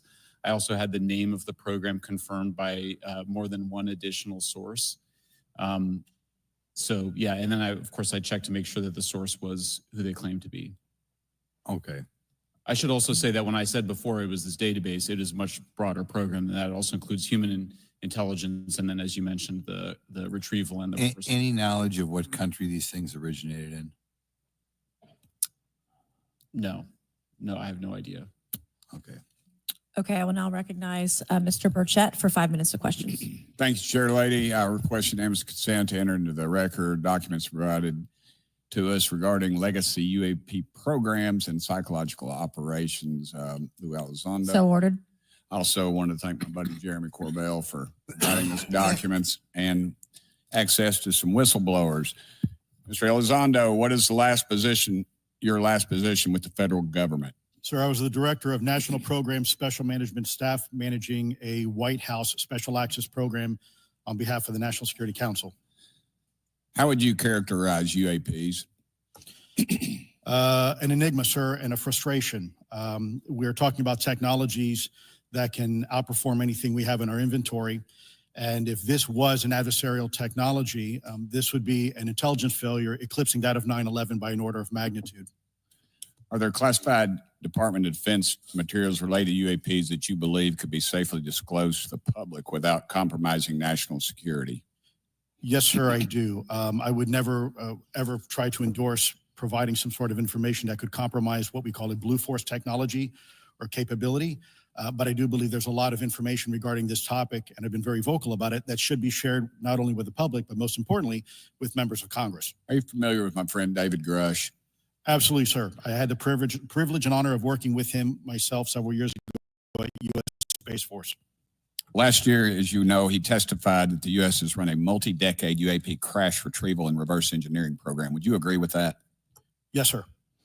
Are there UAP programs operating without proper congressional oversight? 100%. What are they? Unfortunately, sir, I would have to have that conversation in a closed session. I know you said that, and a lot of people are frustrated with those kind of answers, but we're asking those kind of questions so you all know what the heck we're up against. You also mentioned in your opening statement that the Pentagon's Public Affairs Office employs a psychological operations officer as a singular point of contact for UAP-related inquiries. Why the heck would they do that? So that's a great question. I would ask the Pentagon. There's a long history here of that individual providing misleading and false information to the public through various news outlets and media outlets in order to discredit this topic.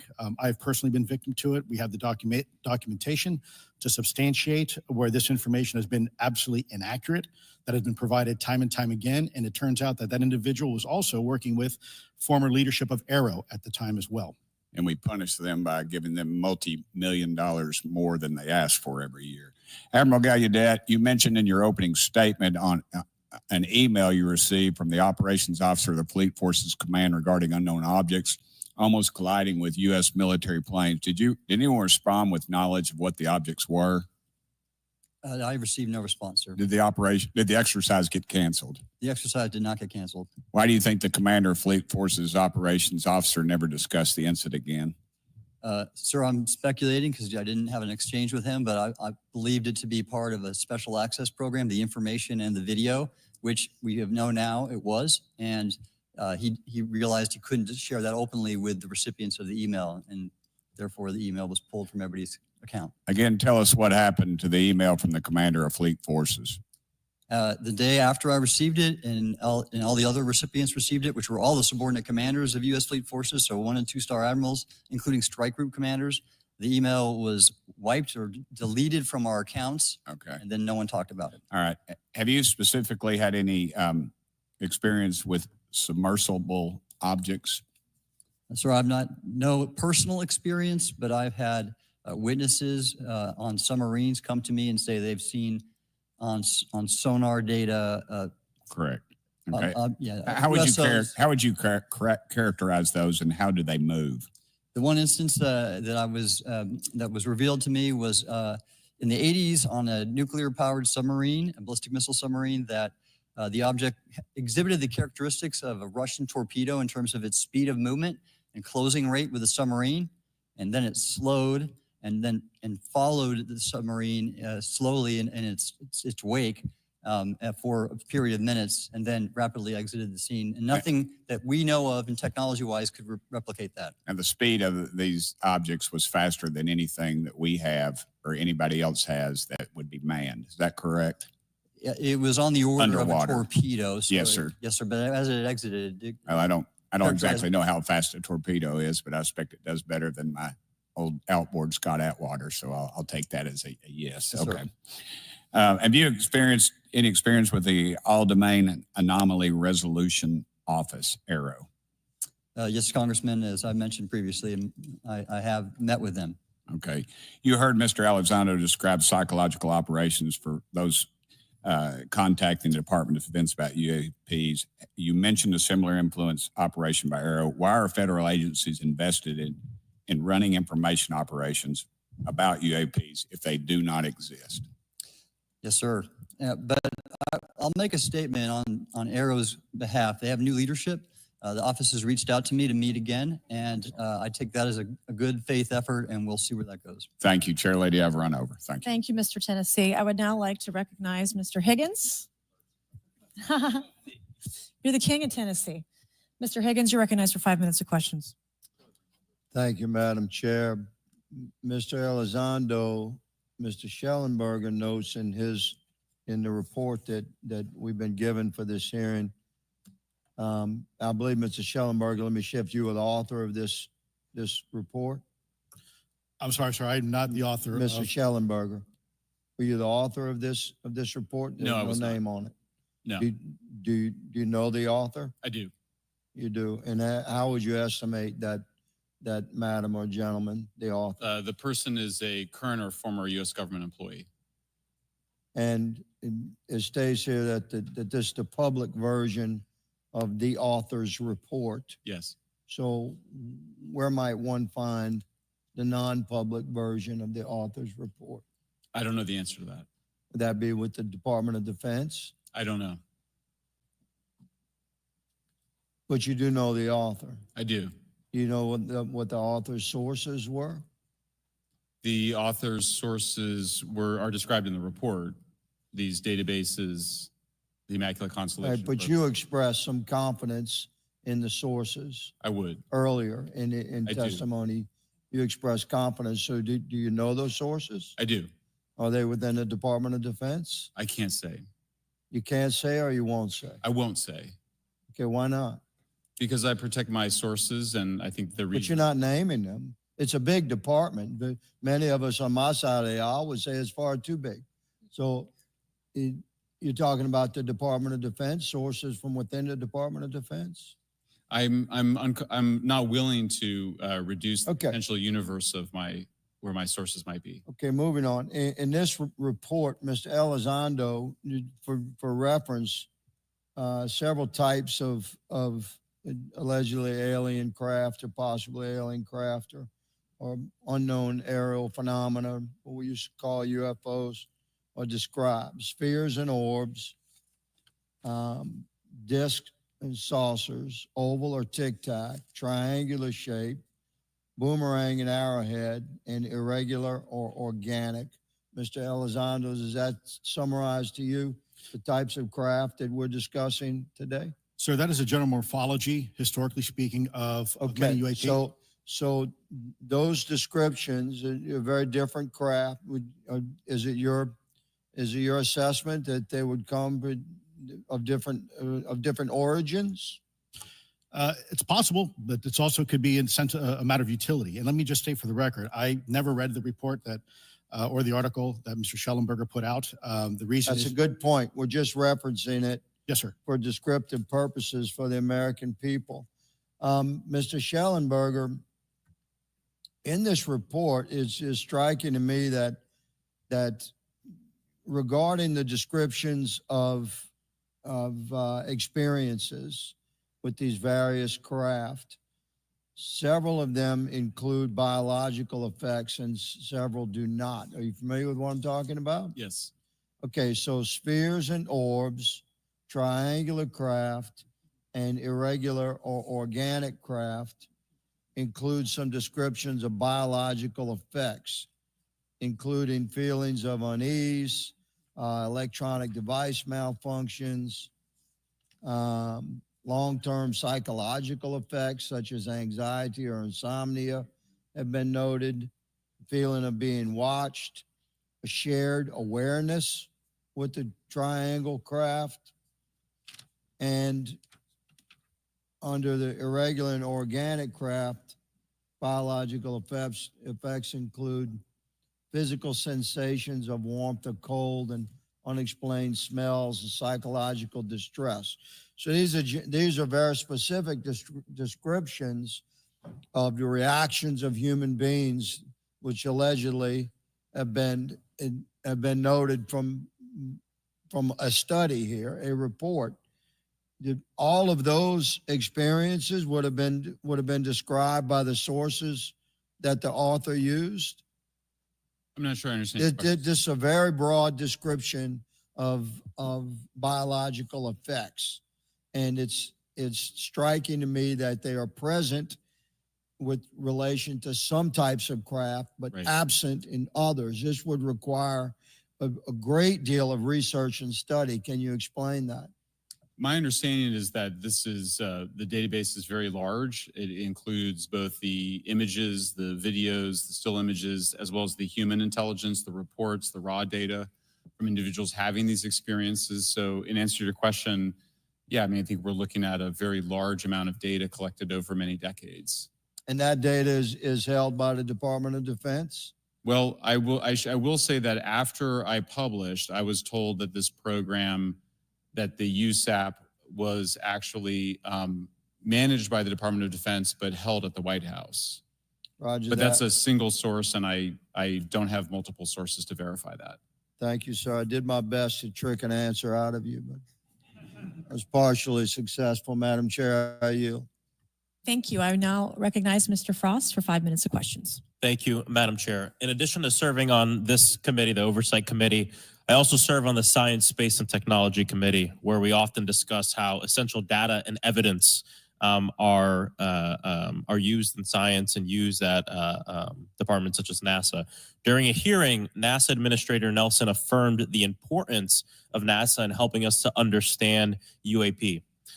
Mr. Gold, if the government doesn't have the data it needs on UAP because, say, someone who saw something is concerned about stigma, public backlash, et cetera, or maybe there's just not good systems in place, how are we supposed to ultimately figure out what's going on? Yeah, thank you for the question. And let me compliment Administrator Nelson that there wouldn't have been a UAP independent study team if it wasn't for his leadership and courage. We're talking about data and where we can get data from. As I described, NASA has whole archives of data, much of which I believe will likely have information that will help inform UAP. We need only look And again, in an era with AI and ML, we can relatively quickly and easily go through it. So I think it's something that we should encourage NASA to do. However, per Chairman Grothman's comment about UAP focusing on national security sites, I believe there's something, sir, that you may have heard of called sensor bias. That because we've got more cameras, more monitoring of national security, we don't know how extensive UAP activity may be over civilian areas. And this is to the second part of your question, where we're not collecting the data. We're not collecting sufficient data from pilots. We're not collecting sufficient data from civilian and commercial activities. And this is, again, where ASRS, I think, could substantially change that, get the data out there, and allow us to do good science. Thank you. I mean, on the data, I'm a really big proponent of transparency. But obviously, there's always a little bit of balance that we have to have in government on transparency as well. I mean, last year, NASA appointed a director of UAP research in response to the recommendation by the independent study team. In the final report, there's a quote: "Despite numerous accounts and visuals, the absence of consistent, detailed, and curated observations means we do not presently have the body of data needed to make definite and scientific conclusions about UAP." Can you just talk really quickly about that balance of security and transparency? So I can say, having served at NASA, it is the most transparent organization I've ever been in. When we would have conversations of executive leadership, things would leak out almost instantly. So I can assure you, intentionally or not, NASA's very transparent. I don't know if many of you have worked with engineers or scientists. They love to talk. So I believe that NASA is a paradigm of transparency, but we must have the ability and the data to be able to be transparent with.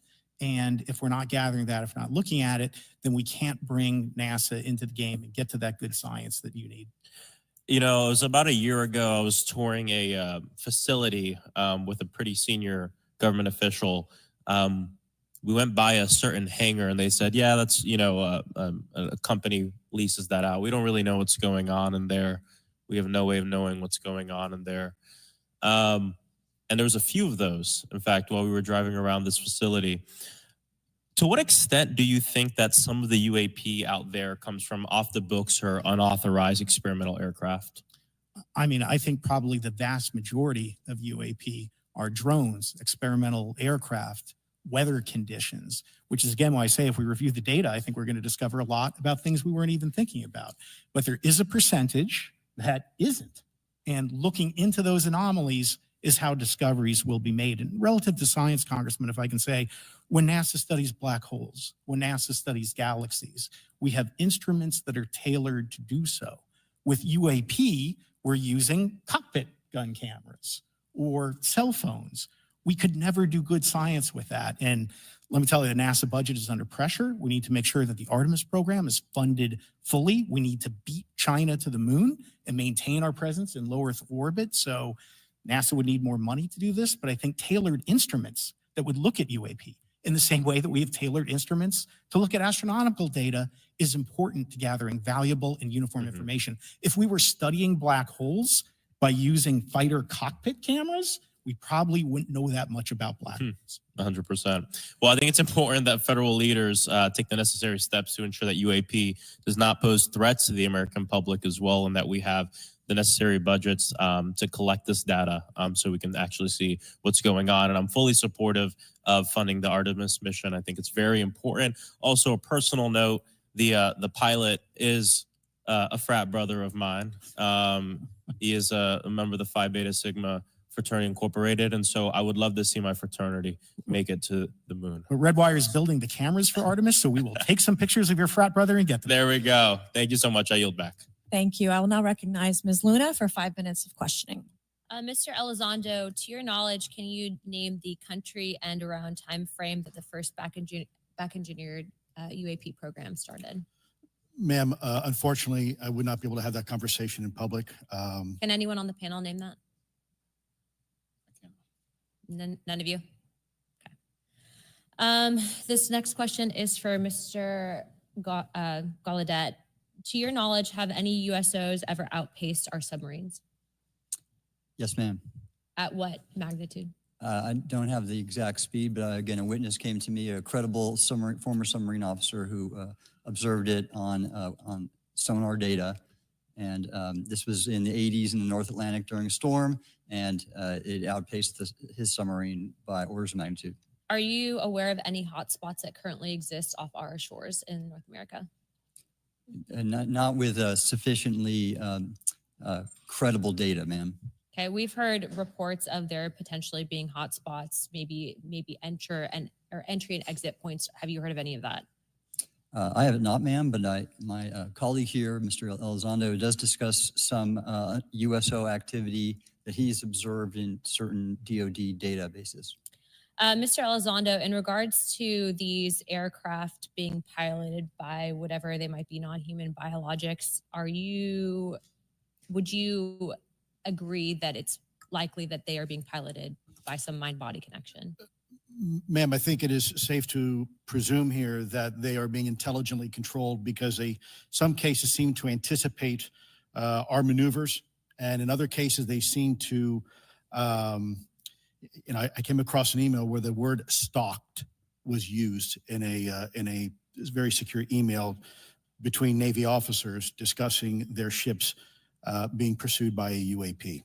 In our previous panel, we had Grush, and he had testified to say that some of these were interdimensional beings. Can you speak on that at all? Ma'am, I'm not qualified, certainly as a scientist or otherwise, to speculate points of origin. I looked at everything from a scientific perspective. So if you look at, for example, instantaneous acceleration, which was one of the observables of the program that I belong to, ATIP, the human body can withstand about 9 G-forces for a short period of time before you suffer negative biological consequences, blackouts and ultimately redouts and even death. Comparison, our best technology, the F-16, which is it's an older platform, but one of our most highly maneuverable aircraft, manned aircraft, made by General Dynamics, can perform about 17 or 18 G-forces before you start having structural failure, meaning that the airframe begins to disintegrate while you're flying. The vehicles we're talking about are performing in excess of 1,000, 2,000, 3,000 Gs. So would it be safe to infer that they're living craft? I'm not prepared at this point to state for the record is something alive or not, because even that definition is hard. There was a time in science we thought that life required oxygen, and we now know that's not true. There are anaerobic bacteria that thrive in oxygen environments that lack oxygen. And so also same with photosynthesis. When I was in college, I was told everything is derived from photosynthesis as a form of energy. In reality, that's not true. There are things that live off of chemosynthesis. So we're constantly having to reevaluate our understanding of what the definition of life is. Do any of you ever come across reports from people that claim to have firsthand experiences with these entities, whatever they might be, or these aircraft, and then as a result, whether or not they're religious, find that these things will automatically disappear? Anyone, and this is open to any of you on the panel. So just real quick, because I'm running out of time. Lou? Ma'am, I've always been a nuts and bolts kind of guy. When I was at ATIP, I was focusing more on the performance characteristics and less on the potential occupants. Okay, the reason I ask is because it seems like, just based on our conversations, that we've had people that say that there are good and bad of whatever these things are. And so my concern from a national security perspective is A, that true? B, are you guys hearing reports of that? And C, I think moving forward in regards to technology, Mr. Gold, if you can answer this real quickly, some of these aircraft, it seems that they are operating off of energy that we don't currently have. But just yes or no, in your opinion, if we were able to obtain that, would that impact humanity for the better or negative? Would certainly save us some money on funding on Artemis. Definitely. And this is a national security issue, that if there is such technology out there, we're not the only country that might have access to it. We don't want to be on the wrong end of technological surprise. Okay. Thank you guys for your time. All right, thank you. I will now recognize Mr. Garcia for 5 minutes. Thank you, and I apologize for stepping out. My governor is here upstairs, so I'm trying to get in between meetings, so apologize for that. I want to just start by just asking everyone on the panel or witnesses, and I had a chance to read all the testimony before, but just to set the agenda, just if we can go down real briefly, do you believe, just for the record, that the federal government, any part of the federal government, is knowingly concealing evidence about UAPs from the public? Yes, sir. 100%. Yes. Yes. Thank you. I also want to just go down the line. I know many of you have already said this, but I just, for the record again, just briefly, what do you believe UAPs could be or are? Strong evidence that they are non-human, higher intelligence. I echo my colleague's comment, sir. Genuinely do not know.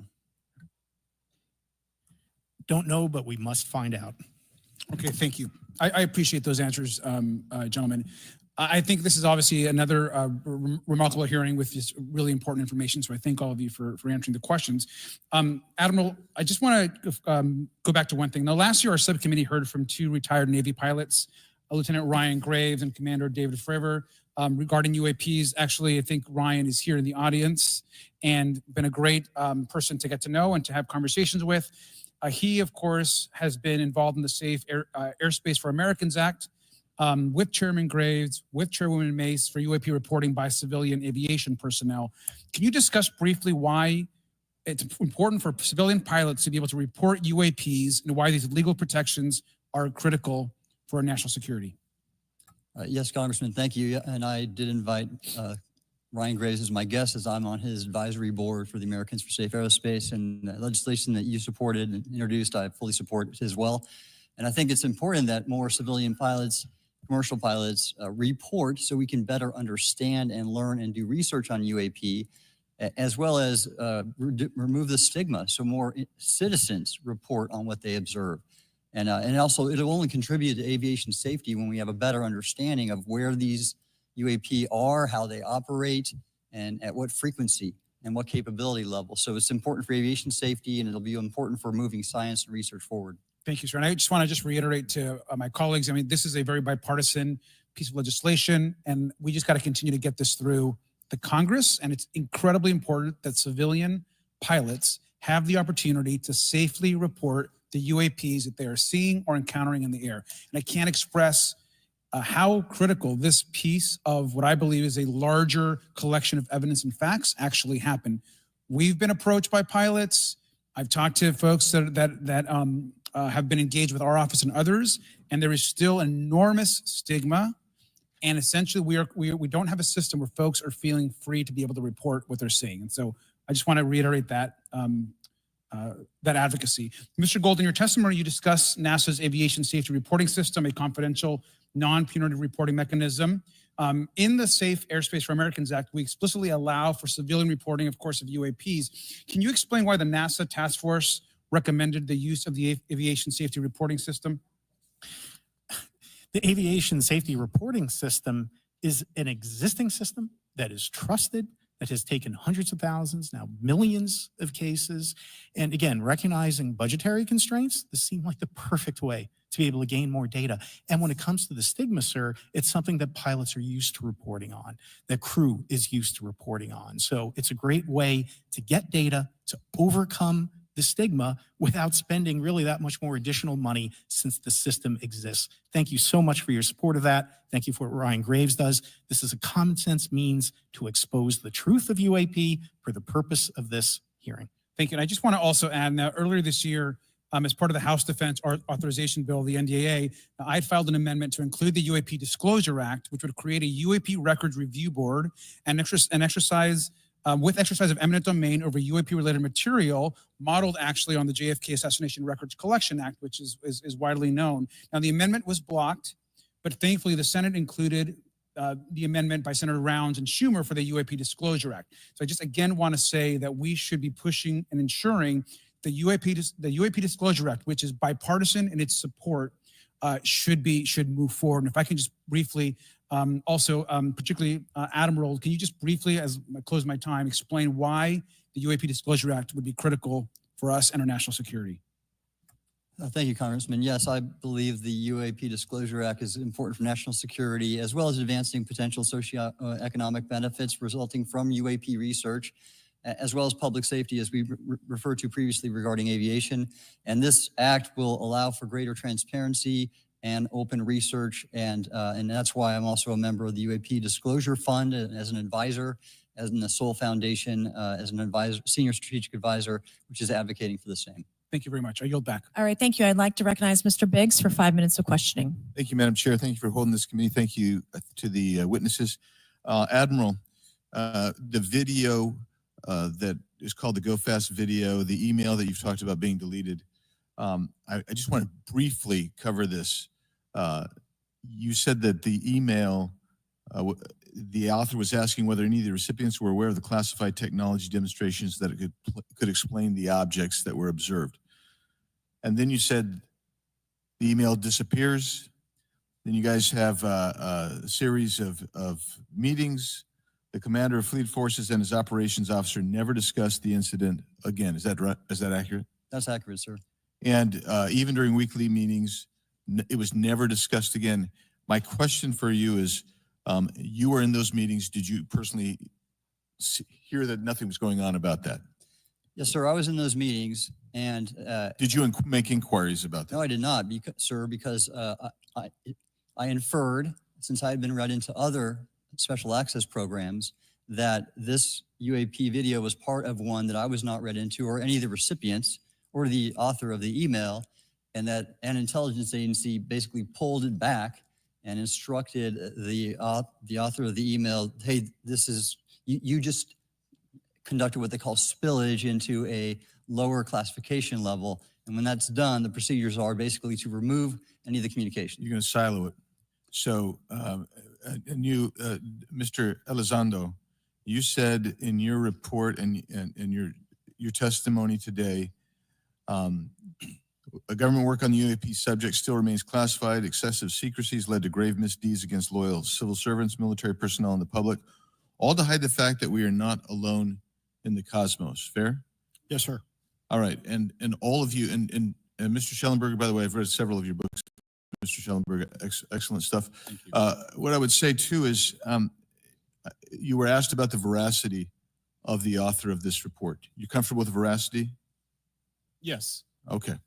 And then, and I'll get to you in a second, Mr. Gold. We'll talk about Kuhnian and Lakatoshian scientific advancement and how we're obviating that through these processes. But we'll get to that in a sec, because what I want to really get to is the ultimate question it really becomes this: for what purpose is the federal government overclassifying, because that's what they're doing, they're overclassifying and forbidding the public for getting access to this? And if you know, if you have an explanation, I'm curious, because I know what I've been told. I just want to know from your perspective, why do they overclassify? Mr. Elizondo, you look like you're finger on the button, ready to go.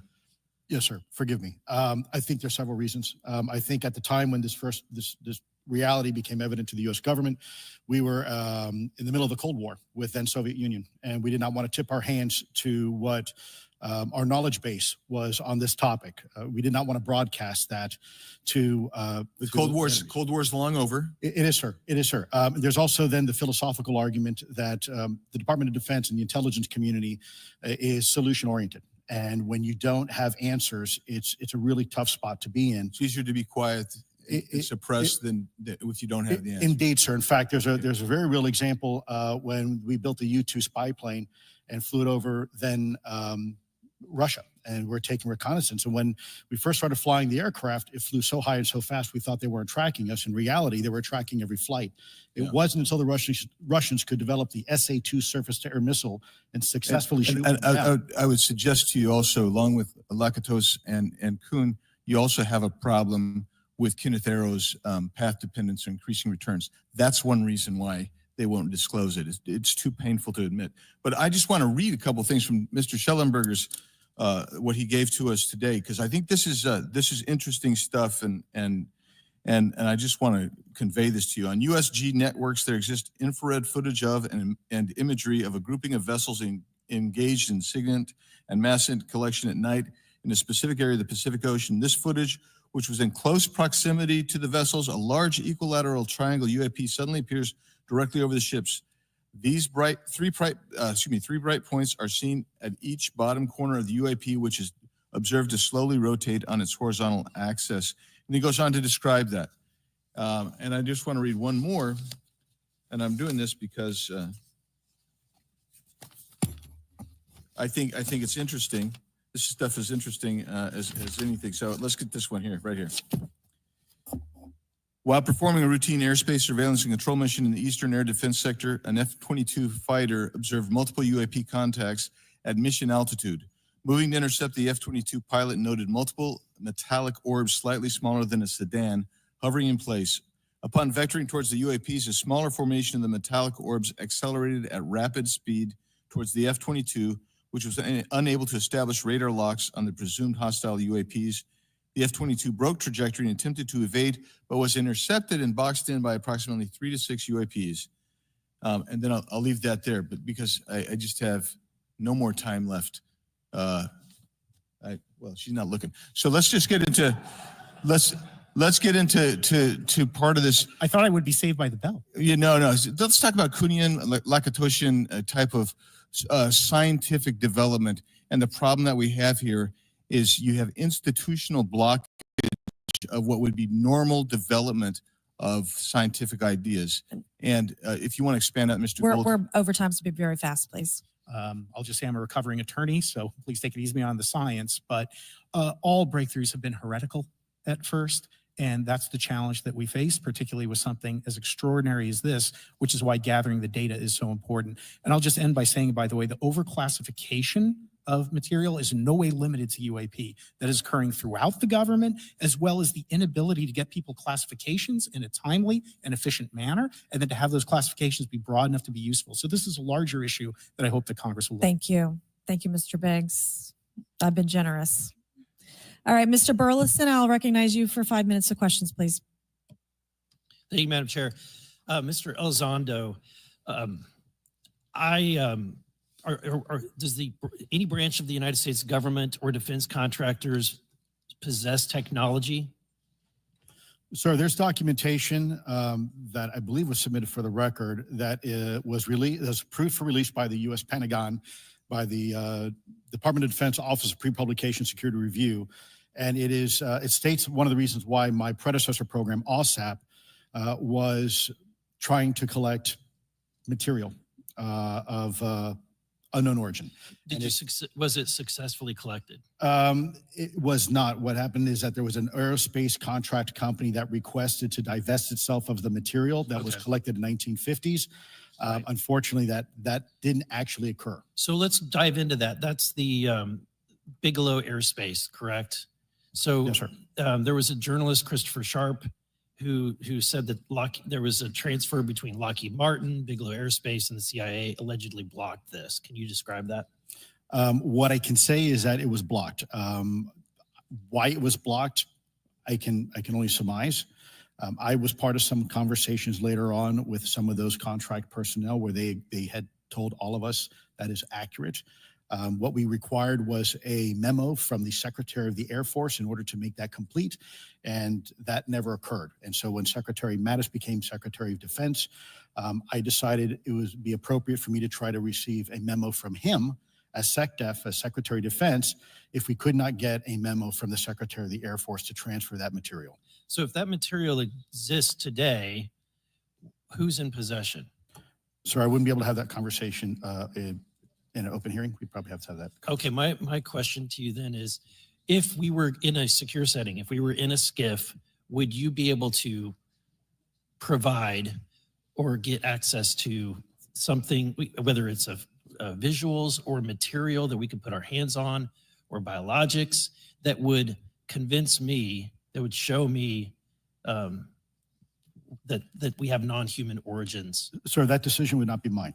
That would be to the gatekeeper still in the U.S. government. And who would so if you were in our shoes, where would you go from here? How would you get that information? A lot of times we just don't know who to ask because we don't know where to go next. So if you were in our shoes, where would you go? Well, I prefer to answer that question in a closed session. However, we established Aero for that very purpose. And unfortunately, under its previous leadership, it failed. So one would hope that they would have the authorities necessary to do that. Let's hope that this new iteration of leadership will be successful. In the discussions, it's simply about material, or is there discussion about it was previously testified that there was biologics that were collected. Are you aware of any of that? I am, sir, aware of the reporting that biologics have been recovered. Again, my focus was more nuts and bolts. looking at the physical aspects of these phenomenon, how they interacted around military equities and nuclear equities. So I'm certainly not a medical expert. I would not be able to probably provide you a whole lot of value in that simply because I don't have the expertise. But was anything described as that we have possession of bodies? Yes, yes. We have is it multiple types of creatures or? Sir, I couldn't answer that. I can tell you anecdotally that it was discussed quite a bit when I was at the Pentagon. The problem is the supposed collection of these biological samples occurred before my time, in fact, before I was even born. And was this part of the Lockheed Martin discussion, or was this the biologics is a completely separate? Separate yet related. Okay. Has anyone made contact? Sir, I'm sorry, could you specify? Has there been any, to your knowledge, any communication with a non-human life form? So the term communication is a bit of a trick word because there's verbal communication like we're having now. The problem is you also have nonverbal communication. And so I would say definitively yes, but from a nonverbal meaning, when a Russian reconnaissance aircraft comes into US airspace, we scramble 2 F-22s, and we are certainly communicating intent and capability. I think the same goes with this. We have these things that are being observed over controlled US airspace. And they're not really doing a good job hiding themselves. They're making it pretty obvious they have the ability to even interfere with our nuclear equities and our nuclear readiness. Is the United States government or in our contractors, are they pulling technology from this? Or they're reverse engineering this? Sir, as I previously stated, and please forgive me, I am not authorized to discuss specifics about crash retrievals. I signed documentation with the U.S. government. What I can say was, after a very thorough review process by the Pentagon, what I wrote about. And that was my limit, unfortunately, that I was given. Thank you. Yes, sir. Thank you. I would now like to recognize Mr. Timmons for 5 minutes of questioning. Thank you, Madam Chair. Mr. Elizondo, you just said something interesting. You said they don't seem to be hiding.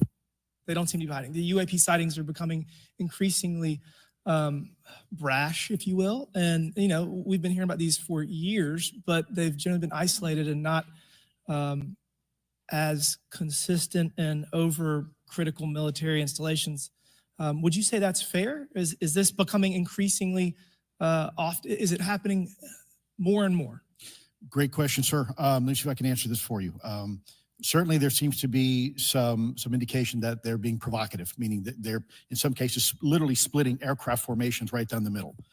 So that's an air safety issue. The question is it the frequency increasing? And the response is it depends. Yes, it's possible that there is an increase in frequency, but it's also possible that there's heightened awareness now, and there's also more pervasiveness of technology out there that's collecting this information and that can record this information. So we're not quite sure yet if it's actually an increase in numbers of these events, or is it that we have better equipment now that to record these things, and we have a better ability, if you will, to analyze these things. And that's my next question. It seems that a lot of these sightings occur near military installations. Do you think that these UAPs are intentionally targeting military installations, or do you think that we have increased abilities to monitor surrounding military installations? Sir, maybe both. Part of my concern is we have something in the Department of Defense and the intelligence community called IPB, initial preparations of the battle space. And we use equities like ISR, intelligence, surveillance, and reconnaissance, or other type of equities and technologies to prep the battle space. And certainly, if I was wearing my national security hat, even if there was a 2% chance that there was some sort of hostile intent here, that's 2% higher than we really can accept. And so we must figure out, there's a calculus, capabilities versus intent, in order to identify if something is a national security threat. We've seen some of the capabilities, yet we have no idea the intent. And so this is why this discussion is somewhat, I think, problematic from a governmental perspective, because we have no idea. Sure, thank you. Mr. Schellenberger, you're particularly familiar with the Langley Air Force Base incident a year ago? Are you familiar? Just from what I read in the Just news. from what you've read? Yeah. I would imagine a large percentage of the American population became aware of that with the Wall Street Journal article. Would you agree with that? Yes. And were you aware of that incident prior to the Wall Street Journal article? No. to the rest of the panel, it was the Wall Street Journal article the first time that y'all were made aware of what was essentially an over 2-week UAP frenzy over Langley Air Force Base. Were y'all aware of this prior to the Wall Street Journal article? Anybody, show of hands. Yes, sir. Dr. Guyette, could you give me how did you become aware of it? A colleague of mine who I referenced previously, Chris Mellon, he wrote an extensive article about this, that there were other incursions of drones over Langley before this, as well as many, many military installations over the last 5 decades. And it's my understanding that there's been an ever increasing in number, and trying to think how to say this because I wear 2 different hats. I'm still in the Air Force. So, I mean, it seems that they're becoming increasingly brash. And the question that we really have to figure out is it China or is it non-human? And I think that's the biggest question the American people want to know. If it's China, it's scary because they have a lot of technology that we cannot explain. And if it's non-human, that's scary because we don't know the intent. Would you say that's fair? Yes, Congressman. And in fact, I really believe that we should use this hearing as a catalyst to improve and bolster our air defense capabilities and our maritime domain awareness capabilities, because obviously there are holes in it, whether it be UAP of non-HI direction or NHI direction, or like as you say, sir, China or any other adversary. Are you all aware of any task force at the Pentagon or in the national security apparatus that's trying to assess the answer to that question? At the current moment, sir, no, but this is a great point. From 2020 to 2022, there was a UAP task force in the DoD succeeding where Mr. Elizondo worked, led by Jay Stratton, who had the first comprehensive whole of government approach to UAP, which involved pathways to declassification and to increase transparency, as well as assessing the national security risks of UAP. This was a really well-established approach, and we have all advocated that something like it return. I'm running out of time. The last thing is that we need authorities. The law enforcement, military do not have authorities to actually engage, and Congress needs to act to give those authorities to local law enforcement and the military so they have clear guidelines on how to assess these issues going forward. I yield back. Thank you. Thank you. I'd like to recognize Ms. Boebert for 5 minutes of questioning. Thank you, Madam Chair. Now that we have all been cautioned in this committee hearing that the mention of Pentagon's Immaculate Constellation program could put us on a list, well, I already find myself on many lists, I'm sure. So I speak my mind often, so why not just keep going with it? May as well just go all out and say it. The earth is flat, birds are government drones, and we've never set foot on the moon, and Joe Biden received 81 million votes in the 2020 election. So let's just see how many lists we could get on here today. But Mr. Schellenberger, I wanted to ask you, I think I understand from this hearing that you would agree that classifying information like this is not in the best interest of the people. Is that correct? Yeah, I mean, with the caveat that, of course, I would support classification necessary to protect secrets essential to national security, but I think it's pretty obvious that there's overclassification. Overclassification, yes. And so in most instances, if they can't tell us what, do you think at some point they'll at least tell us why? President-elect Trump has repeatedly committed to greater transparency, both on the UAP issue, on JFK files, on COVID origins, and many other things. So I think that we need to make sure that the next administration is held accountable for that. Agreed. And this is for all 4 of you. Yes or no, please. I have many questions I want to get to. Are there any known instances of recovered materials or technologies that are not of human origin and maybe connected to any advanced bioscience defense programs within the USG? I don't know. I wouldn't be able to answer that, ma'am. I don't know. I don't know. Okay, so there are rumors that have come up to the Hill of a secretive project within the Department of Defense involving the manipulation of human genetics with what is described as non-human genetic material, potentially for the enhancement of human capabilities, hybrids. Are any of you familiar with that? Yes or no? No, ma'am. I am not, ma'am. I'm not. No, ma'am. Okay, I would like to know with Immaculate Constellation, how does this relate to UAP activities, Mr. Schellenberg, in oceanic environments? Are there any instances where the Navy or other maritime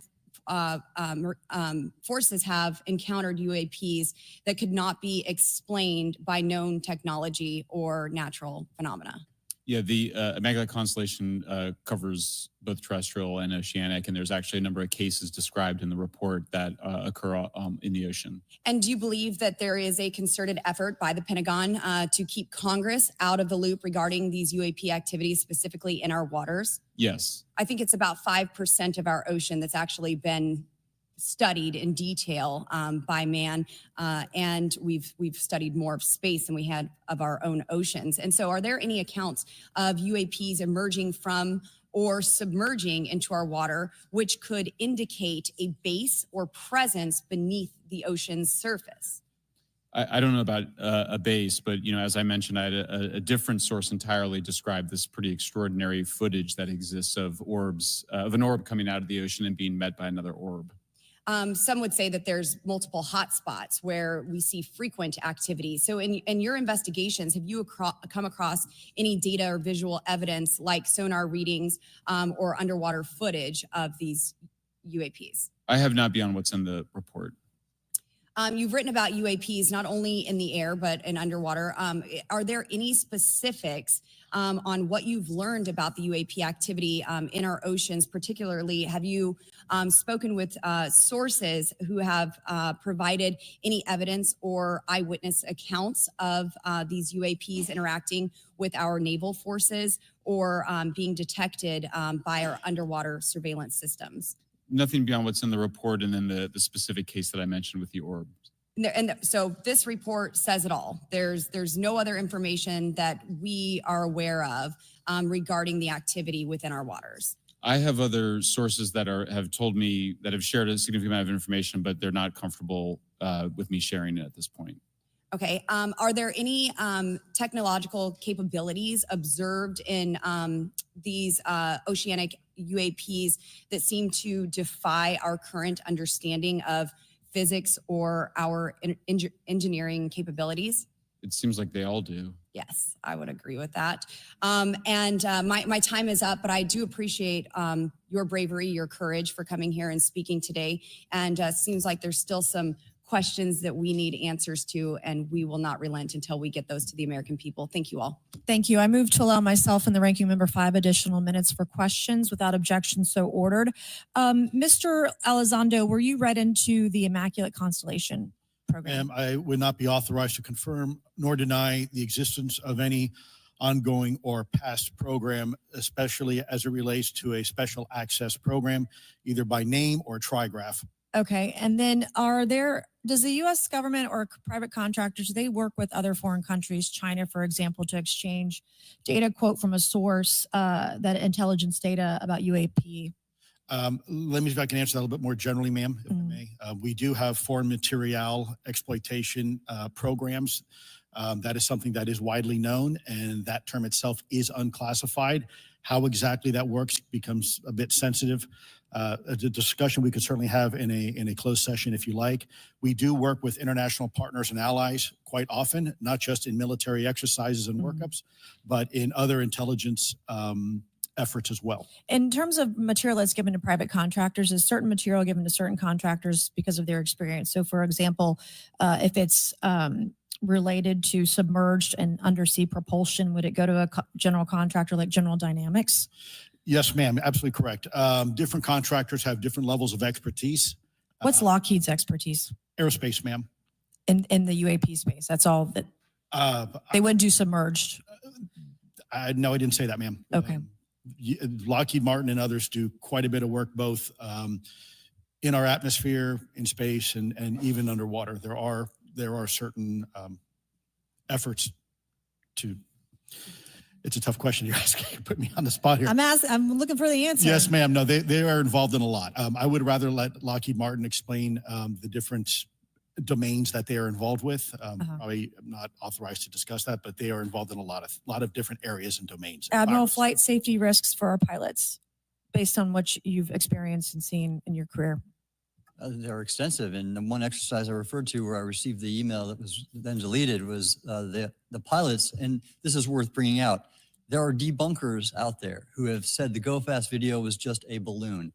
That was only one video that was released. There were dozens of these encounters that pilots and friends of Ryan Graves, who's in this room right here, witnessed and caused significant safety concerns.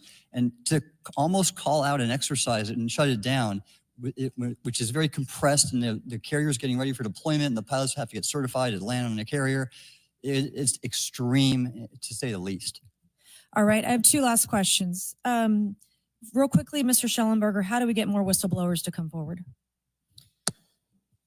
Well, this hearing does, is very important, and obviously, I can't encourage whistleblowers to obtain information, but I can guarantee that I will protect them and go to prison to protect their identities if they come to me. Yes, sir. Okay, my last question. The first hearing we had on this, I'd never been briefed on UAPs or what they were, biologics, non-human, et cetera.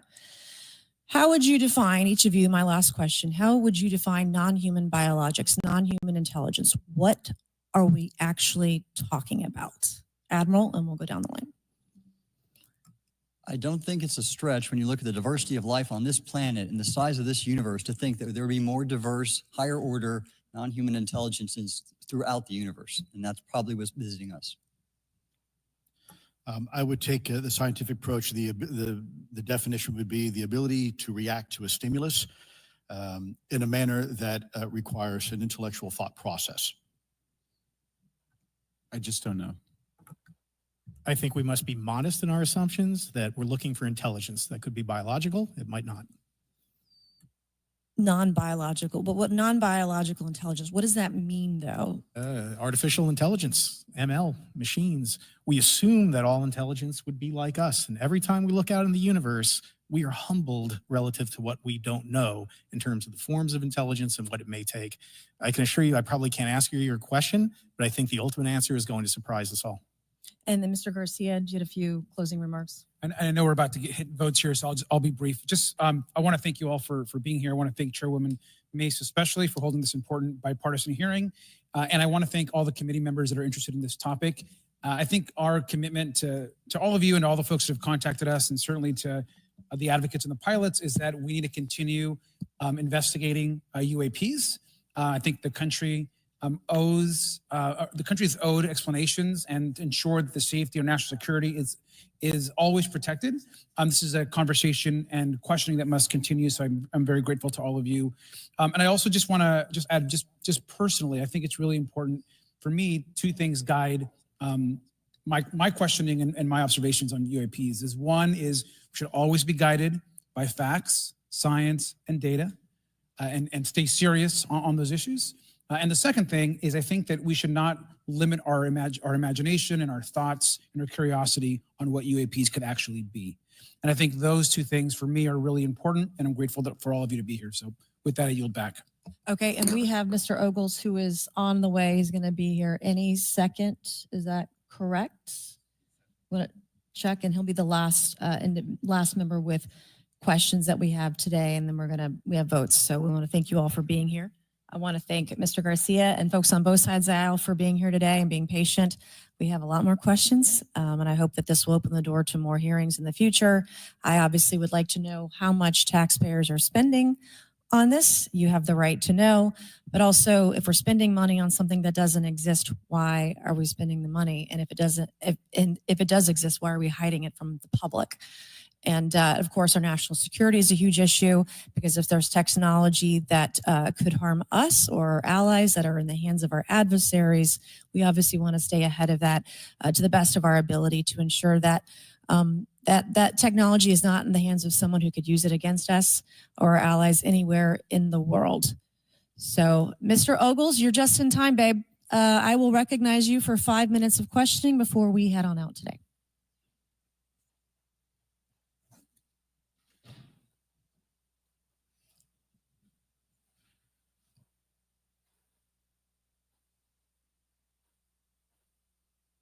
Well, thank you all for being here. And Madam Chairwoman, I'm out of breath because I sprinted to get here. But this is an important hearing. I think we all know that there's something going on. Mr. Elizondo, based on your knowledge of UAP sightings, do you believe it's fair to say that they are especially common near nuclear sites? Yes, sir. Mr. Congressman, I absolutely am convinced of that, as are my colleagues inside the government. And the reason why I pose that question, and this has been one of my talking points from the beginning, is, Oak Ridge is in Tennessee.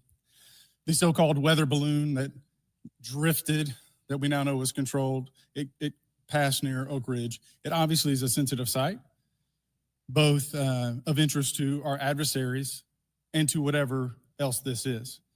Because we know that at military installations, at sensitive locations, such as nuclear facilities, that we're seeing this take place. So the question is what is it? Do you believe they've caused an irregular activity, and why might they be interested in those sites? Sir, in some cases, it's actually regular activity. You'd be surprised. There's actually documentation right now that's been submitted. It's not just Oak Ridge. It's Savannah River site, SRS. It's also Los Alamos. A lot of our sensitive R&D locations appear to be under some sort of surveillance and monitoring. Why? Well, because a lot of innovation comes out of those areas, a lot of new technologies, a lot of, if you will, disruptive technologies that we use for our national defense originates out of those locations, and advanced concepts in physics as well. So if I was doing any type of reconnaissance, even on a foreign adversary, that's a great target to start with. Sure, and again, this has been one of my talking points. I do have questions. What role might the Department of Energy or its subsidiaries or affiliates have in this type of technology, or possessing this type of technology, whether it's ours or others? Mr. Gallaudet, I think your testimony has been pretty clear, but would you please reiterate that do you believe UAPs pose a threat to pilots? Excuse me. Yes, sir. I absolutely. They were threatening Navy pilots during the exercise that I was, my people were involved with in 2015. And it's my understanding they're risking pilot safety, commercial and military today. Well, considering, and I understand that there's a need in some cases to keep certain technologies secret, but you believe that it is posing a threat to our personnel, correct? Yes, sir. So I think it's reasonable to conclude that if there's a threat to our personnel who are serving our country faithfully, that there be oversight. 100%, Congressman. And in fact, that's the one thing that we've not talked about enough during this hearing, is the fact that the government, the executive branch, not sharing with Congress what it knows about UAP infringes on your legislative and oversight responsibilities to such an extent that's very concerning. I mean, what else are we, if you look at national security or intelligence or foreign affairs or appropriations, you all have oversight and legislative responsibility regarding those. This UAP issue may be the greatest issue of our time, and it's being hid from you. Well, I mean, and to your point, I think we've seen over the decades that we have certain adversaries like China, like Russia, that technologically speaking are not as advanced as us, that they lack some of the lethality that we have, and that we've seen that they've gone after our technologies and in some cases succeeded, in particular with missile technology. And so again, my concern, whether this technology emanates from us or otherworldly, that we know that we possess it. And where's the accountability? Where are the stopgaps? What are the guarantees that if this were to fall in enemy hands, that it isn't immediately weaponized against us?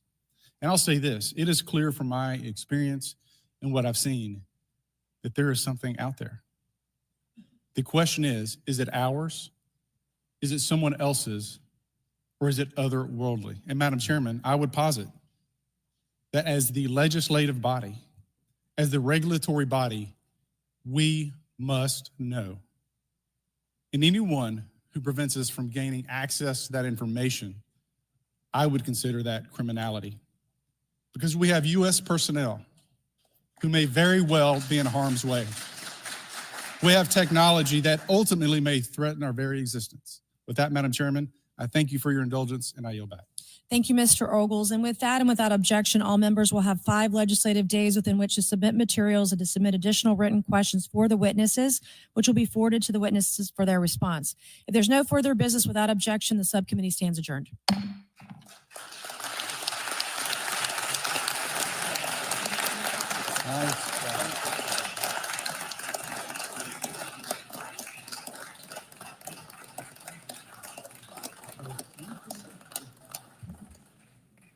Well done, sir. Thank you for that. That was a nice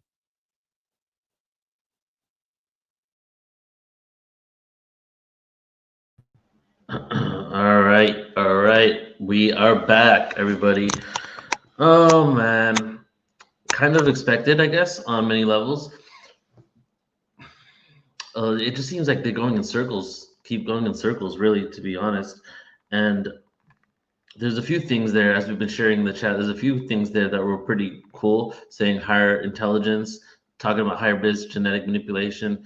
These things are just coming out on such a small level, but the same old circle over and over and over again. Is it for an adversary? Could there be drones? You know, just ultimately tuning in here, I would say anything that is coming out on this level is positive and benefit for humanity. It's happening. Information's coming out, and at the same time it's going so incredibly slow. But I do like what that one I don't know what his name was, but I think it was the second to last or the third to last guy was saying. He genuinely looked like he had like awe in his face and was asking some serious questions. What do you think the next step is? How can we get our hands on the craft and the non-biologics?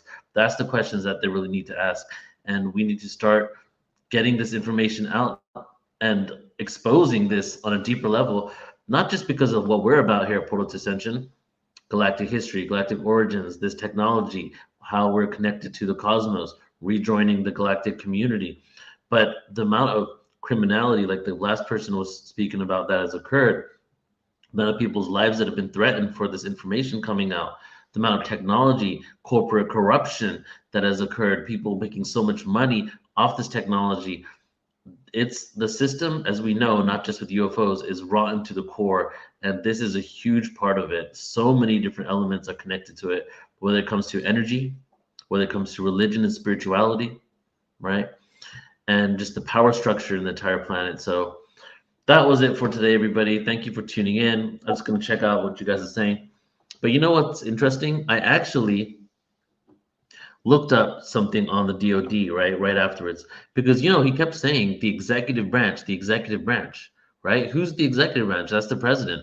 He's saying no, the executive branch, Congress should have congressional members should have oversight over the executive branch. So in my mind, I'm thinking, well, the executive branch is the president, right?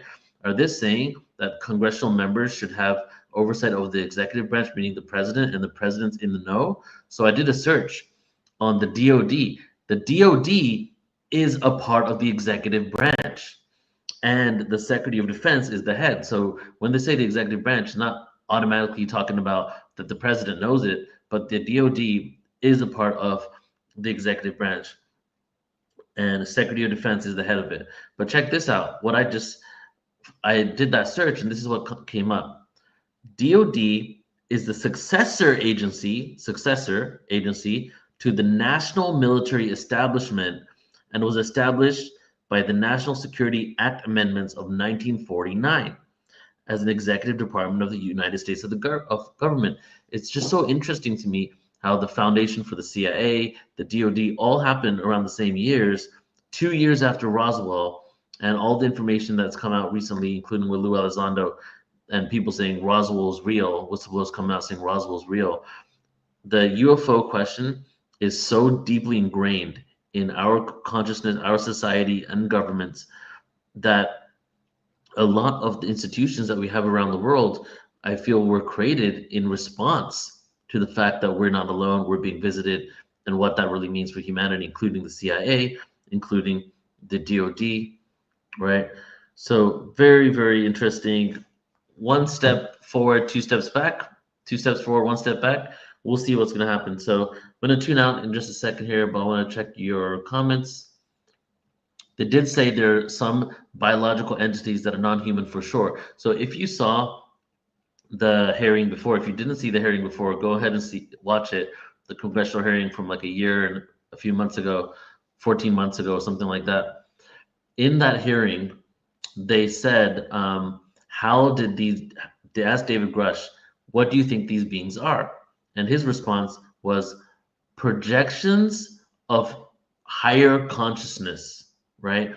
So these questions have been asked over and over again. On one level, they're going in circles, yeah. On another level, most of these people have no idea, and they're just asking the same questions over. Like, I guess we've been in this world for quite some time, maybe some of us have, and we're inundated with this information. But for them, it's like a chiseling away at the calcification of their belief systems for them to even accept this. And it's like years and years of just going around in circles. Did you notice that so many of the congressional members, they asked the questions and they left and then they came back? Because they're probably so busy. Like that one congressional member was saying he had to go to a meeting with his governor and come back. But man, give it some attention. This is like the biggest news story and the biggest revelation in all of human history, you know? And it's time for it to come out, and it will come out. I'm not hopeful that it's going to be government that comes out with it, but I still want to monitor it and see what happens with it all, because disclosure is starting, and we're getting to a place where there's going to be an inevitable awakening of humanity, and transparency, truth, integrity, higher consciousness is all a part of it. So guys, thanks for tuning in with me. Love you all. Have a beautiful rest of your day, and I'll catch you next time. Take care. Bye-bye.